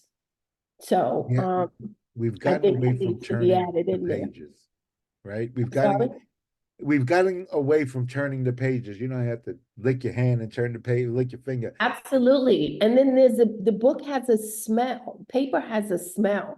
And it's, I don't know, for me, it's comforting. So Pick I up a would say book. this, Christina, part of the chancellor's mandate this year is developing literacy programs throughout the district and throughout the city. So it does tie into the specific um, district needs, but I want to remind everybody about this. We've had libraries also as part of not school libraries specifically, but libraries in terms of the public ones as part of our agendas and the need for them to increase their hours. So it is a need within our community. We will work something in. Jennifer, we will move to Jennifer. Jennifer. Yeah, I just wanted to second actually specifically the librarian aspect. I think I don't mean because I'm younger in some ways, like I grew up doing a lot of things online. So I think that is fine. I think there's also like great things that can be found with actual books, but I think the librarian above all can teach, it does teach students like how to find that information, whether it's in a physical book or whether it's online. And with all the disinformation we have, I think that's really important. And there's just so many studies that when schools have a librarian on staff full time, that the grades in the school go up. And so yeah, I just wanted to second that, and So you know what I there's would stats to back that up. I think then what we should also do is when Dr. Chrissy comes next time, we should reach out to her and ask her to talk about the district libraries in the community. I know there was one, we were in a CEC meeting and they were very excited about sharing the new room in the library. But things are changing too in our society, and librarians are getting a lot of pushback in being available to expose kids to both reading and specific kinds of reading. So maybe we should, Asha, reach out to Dr. Chrissy as part of this and just to discuss what are the current situation with libraries in our district, and we can start there. How does that sound? Now, remember, our district needs, we could talk about them, but the actual things that get voted on get voted by the entire committee as well, that we do follow up and put as priorities for the committee.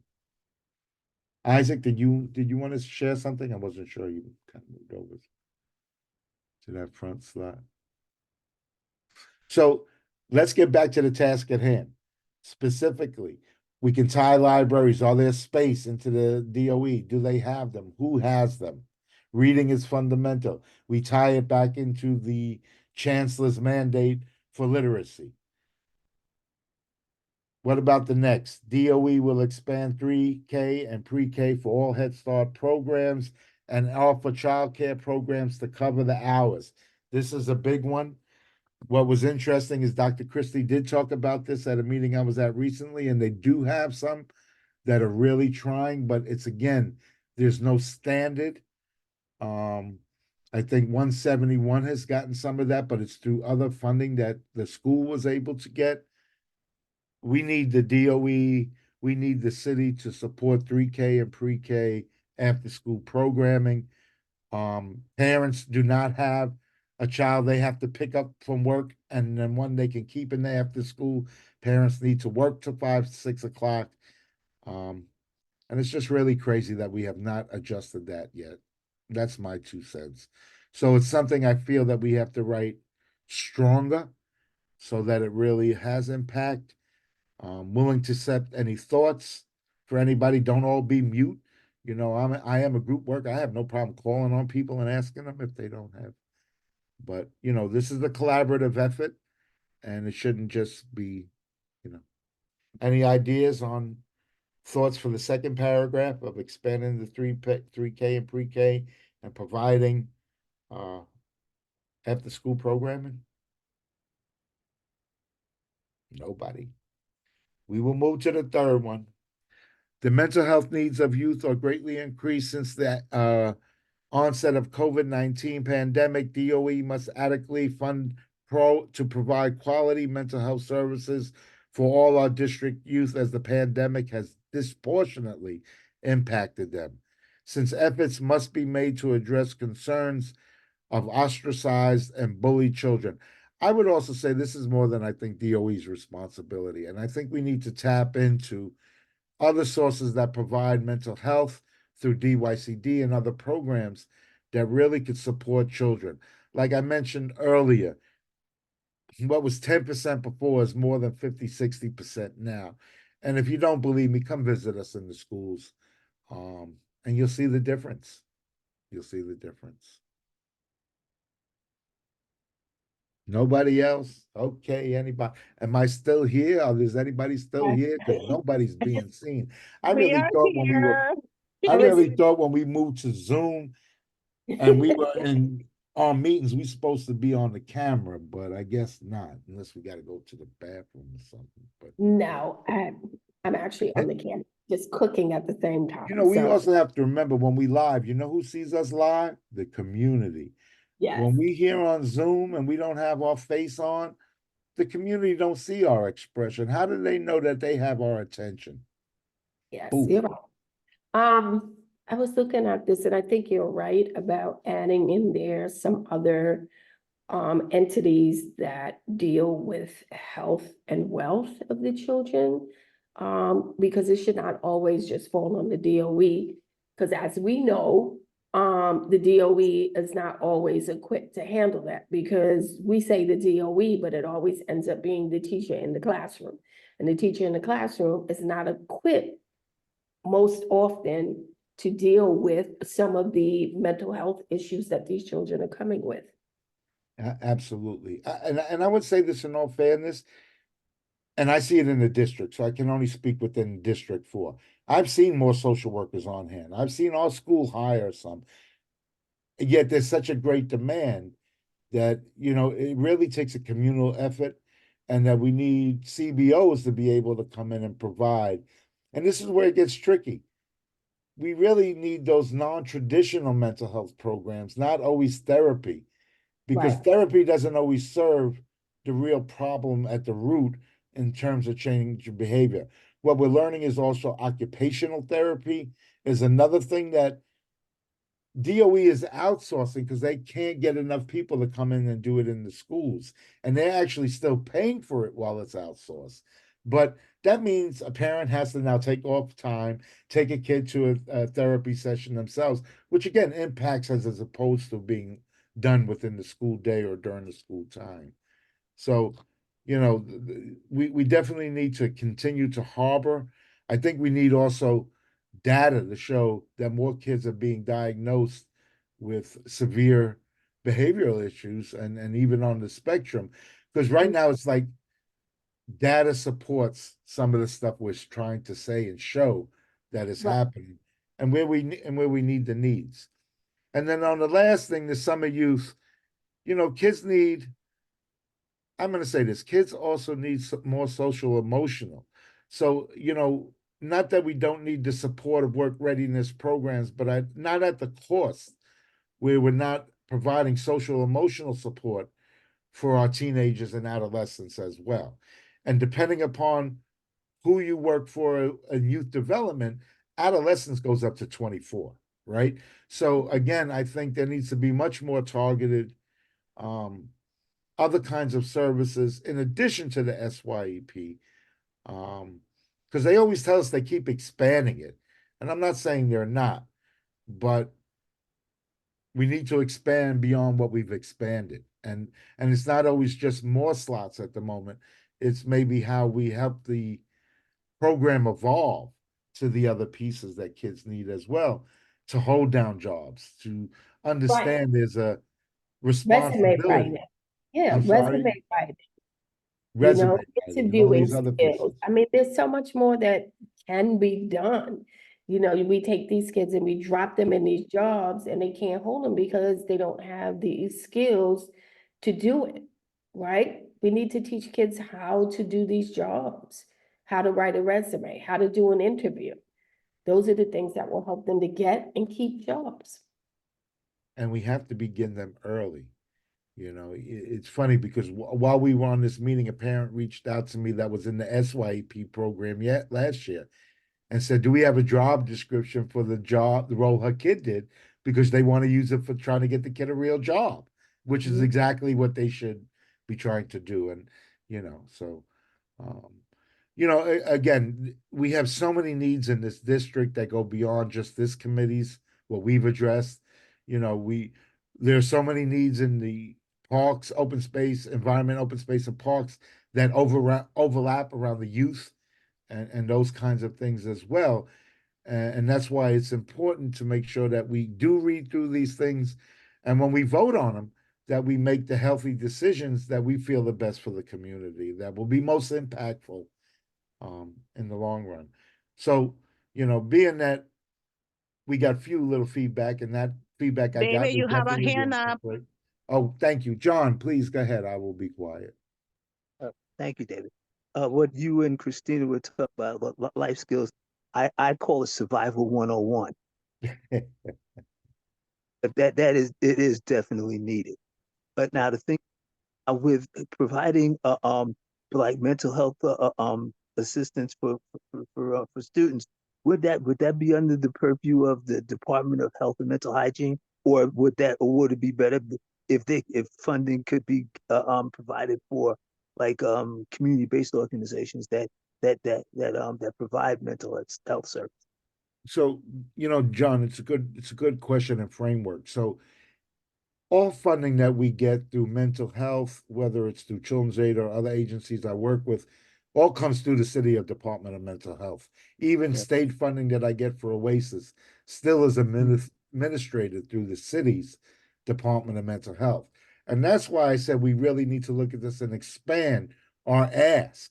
So we are going to continue to ask DOE to expand more, but we should also be making that ask of DOH as well, John, and the State Office of Mental Health as well. And again, the money that comes through the state goes to the city and it's administered through the city in the general sense.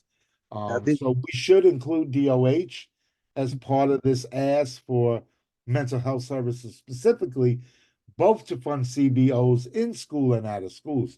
So, some CBOs do provide social workers and do therapy in schools.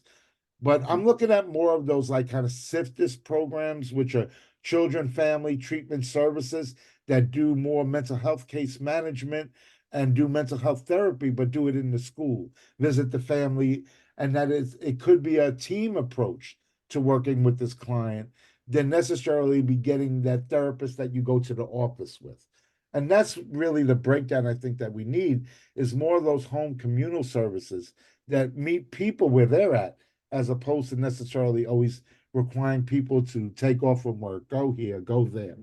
So we have worked with SIFTIS at PS 72 with several students. And again, it's Children's Aid is, as well as other CBOs that operate that particular program. And again, it's a great resource. And I could ask somebody from SIFTIS to come do a presentation for us as a committee as well.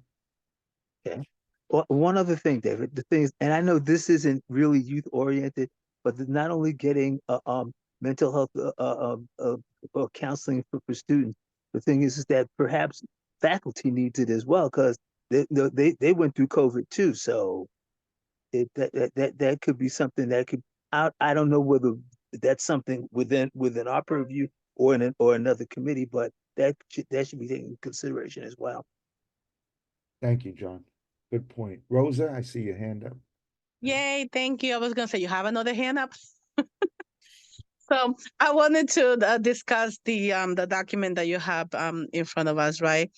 One of the things that it says, it's about you. We continue to ask DOE to expand 3K and pre-K for all, and everything has to do with funding, right? Like, how are we gonna do that? Tomorrow, the CEC, we're gonna have fair student funding, and hopefully people, like individuals, everyone can join to know exactly how this funding works and how we need to continue to advocate for more 3K, for more pre-K, because how the funding right now is looking less than every single year. Another thing, we're talking about public libraries. I don't know if everyone is aware, but we have the Aguilar Library that was closed down, and I'm like really, really sad because I used to go with my 3 kids, right, on Saturday, spend the whole day there while I'm like working on my laptop. My kids are reading a book. The other one is going wild. The librarian that please don't run. You know what I mean? But they kept busy and everything. Like, again, everything is about funding. We need to advocate, be vocal and respectful, obviously. I see another thing about I can barely see the summer youth employment program. We had the Manhattan High School President's Council. We had Imani Dumbia from the district attorney's office offering internships for the children. That's how we expose them to opportunities that we have that are free. Right. So like there's so much information out there, and we need to bring it to every single space so everyone else is aware that there are so much opportunities for our children, and what we need to advocate most is for funding. So if everyone would love to join tomorrow for the fair student I'm even forgetting the words, fair student funding, thank you so much. So you can learn, how much we have, where is it going, what else can we do together? That would be amazing, because sometimes it's like one person talking and advocating and going to all these spaces, and then there is a lot of us talking and being vocal and going to all different spaces, making all these of budget awareness. So the more, the better. That's it. Thank you.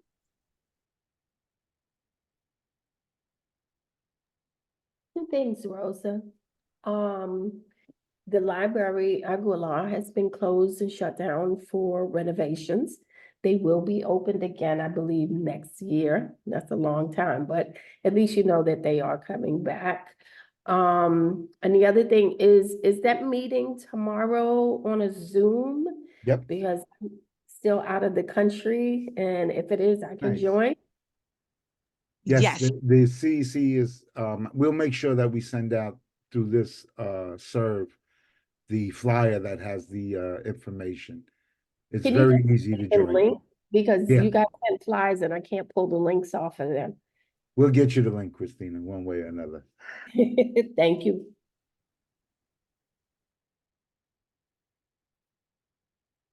So if with that said, libraries are being addressed, reading should be addressed. We will incorporate all those things. Next week, we will have to present this to the district budget needs committee. And as Khalid said, that then it will go to the executive and then to full board.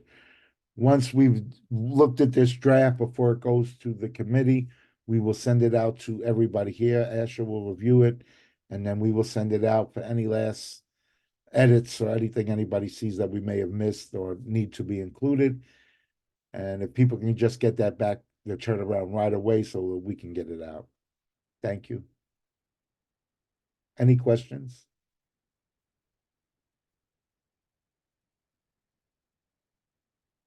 With that, Do we I'm have done. to vote on this? I'm sorry, I'm like trying to Well, make we sure have that to I know make the we have to vote. changes to vote on it. Yeah, right? okay. But, you know, again, this is something that we work on committee and then we present, you know. Khalid, do we have to vote on it? Um, uh, you guys don't have anything finalized, so Right, don't have to. And my other committees have not voted on an item. They have right. instead agreed to access this document because it's open for all the committee members, and make their edits, make their suggestions for updating it, and submitting it to the district needs and budget committee. And district needs and budget committee. Yeah, I keep getting kicked out. Yeah, sorry. You're okay. Sorry, I'm not Asher. like So leaving and coming back. It just kicks me out. okay, well, just to recap, no, so you don't have anything to vote on because you haven't changed this document. This is 2024. Um, what you'll have to agree upon is having this document updated and hopefully finalize, or at least a working draft submitted to the district needs and budget committee so that they can finalize the entire document, including the other committees' agency specific responses, and submitting that document to the executive committee. So it's okay to not vote on anything at this time. You can just agree, of course, to make sure you access this document and make your edits as promptly as possible. Okay, so what I'm gonna do is if no one, if everyone could lower their hands just so I can say what I'm gonna say. If everyone agrees that we don't need to make any changes on it, then we'll continue. I still see. Asher, wait a minute, I'm confused. We just sat Yeah. here and talked about how we're gonna add Yeah. the thing. But I'm saying like right at this exact moment. No, so we don't have to. See, again, this is something we work on a committee and we present to the other committee that puts it forward. We can vote in Okay. agreement of it, but we don't have to make a motion to continue or not continue. Yeah, I'm not saying the motion. I'm saying just if no one raises their hand, then we're good. Okay. Isaac raised his hand. Well, now Isaac raised his hand, so now I'm gonna address Isaac. I'm sorry, y'all. I No, it's only raised okay. my It's okay. I'm confused also. My internet keeps going in and out. I am, yeah. The reason I just raised my hand because I hadn't gotten a chance to really review the youth and education section part of that document. And I was wondering if I could leave suggestions with you before the end of the week. You know what? I would just say we have the document as on top, right? Let's leave it like that. And, you know, again, if you have edits you want to add, maybe at the bottom, put down those notes and then we'll work them in. I ain't gonna tell you I'm gonna work on this tonight or tomorrow, but somewhere along this week I got to get it done.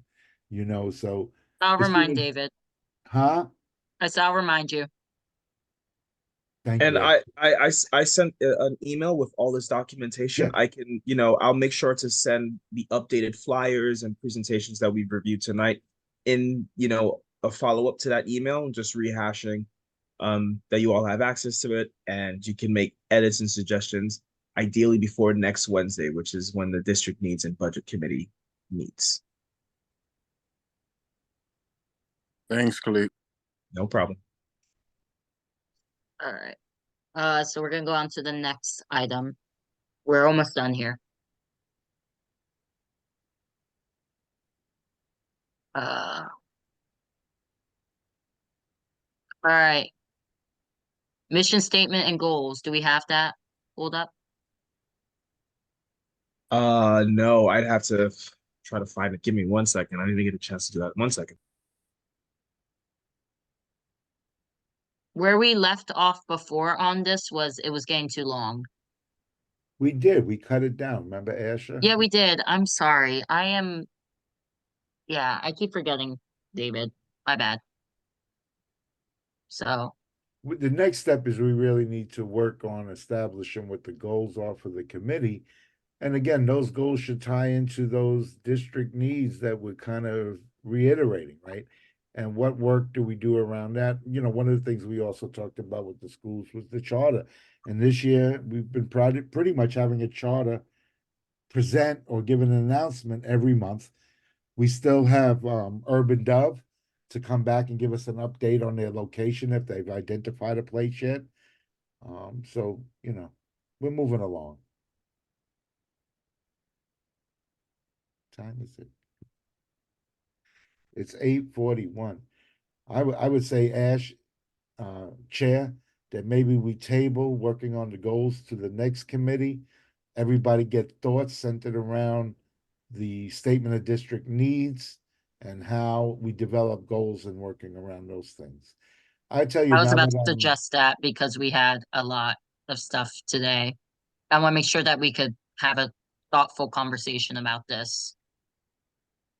So if everyone's okay with tabling this till next month, Yeah. all right. So with that, we could do, anyone have any new business? All right, seeing no new business, we're gonna do the roll call and this meeting is adjourned at, what time is it? 8:42 p.m. So Khalid, Real quick, I'm sorry, real quick before we do that. David, can you email me the Zoom link? I can't copy and paste from the chat. here, I'll email it to you now.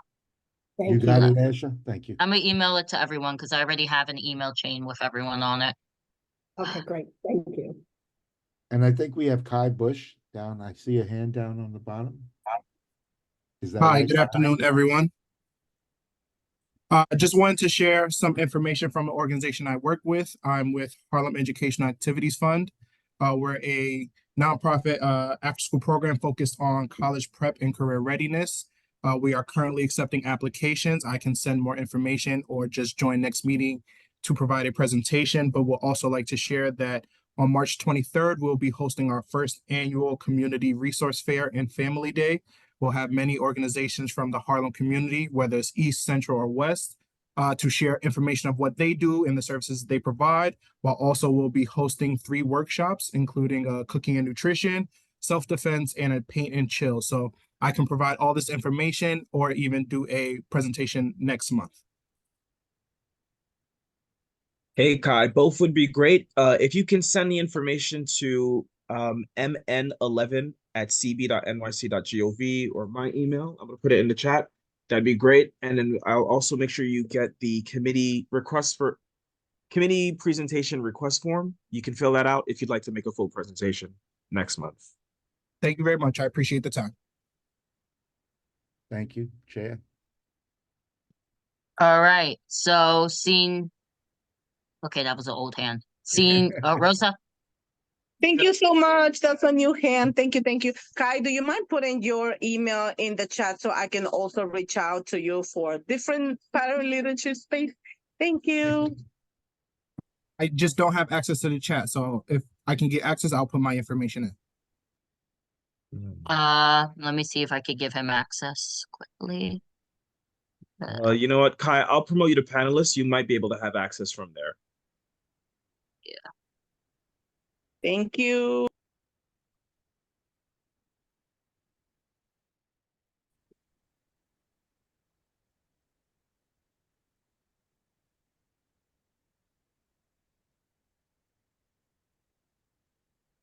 Did he join? Can't tell. Oh, yes. Kai, do you have access? Yes, I'm putting in the chat now. Thank you. Okay.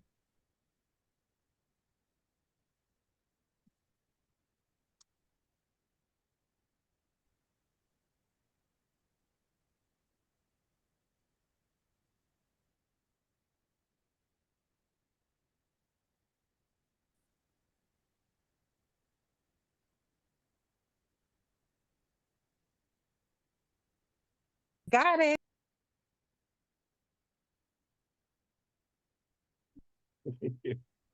Okay. Ash, would you like me to give roll call? Yes. Okay. I feel like most of us are already gone anyways. Alrighty, let's go. Where's my documents? Grim Kauser's out. Rosa Diaz, Good night. David Giordano, I'm here. John Green, I'm out. Annie Hansen, Yes, I'm here. Christina Johnson, Good night, everyone. Sage Mason, Good night, everybody. Jennifer Meyer, I'm present. Asher Rodriguez, Present. and Isaac Scott.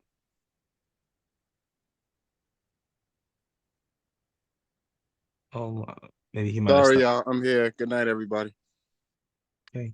Russell Schuler, absent. That's it, Chair. All right, this meeting is adjourned at 8:47 p.m. Thank you, everyone. I know it was a long meeting, but thank you for your cooperation and have a good night. Thank you all. Right. Good Good night. night. Good night. Good night. Good night. When love was. See you tomorrow, Rosa. Good night, guys. Later. Cut us off, Khalid, quick.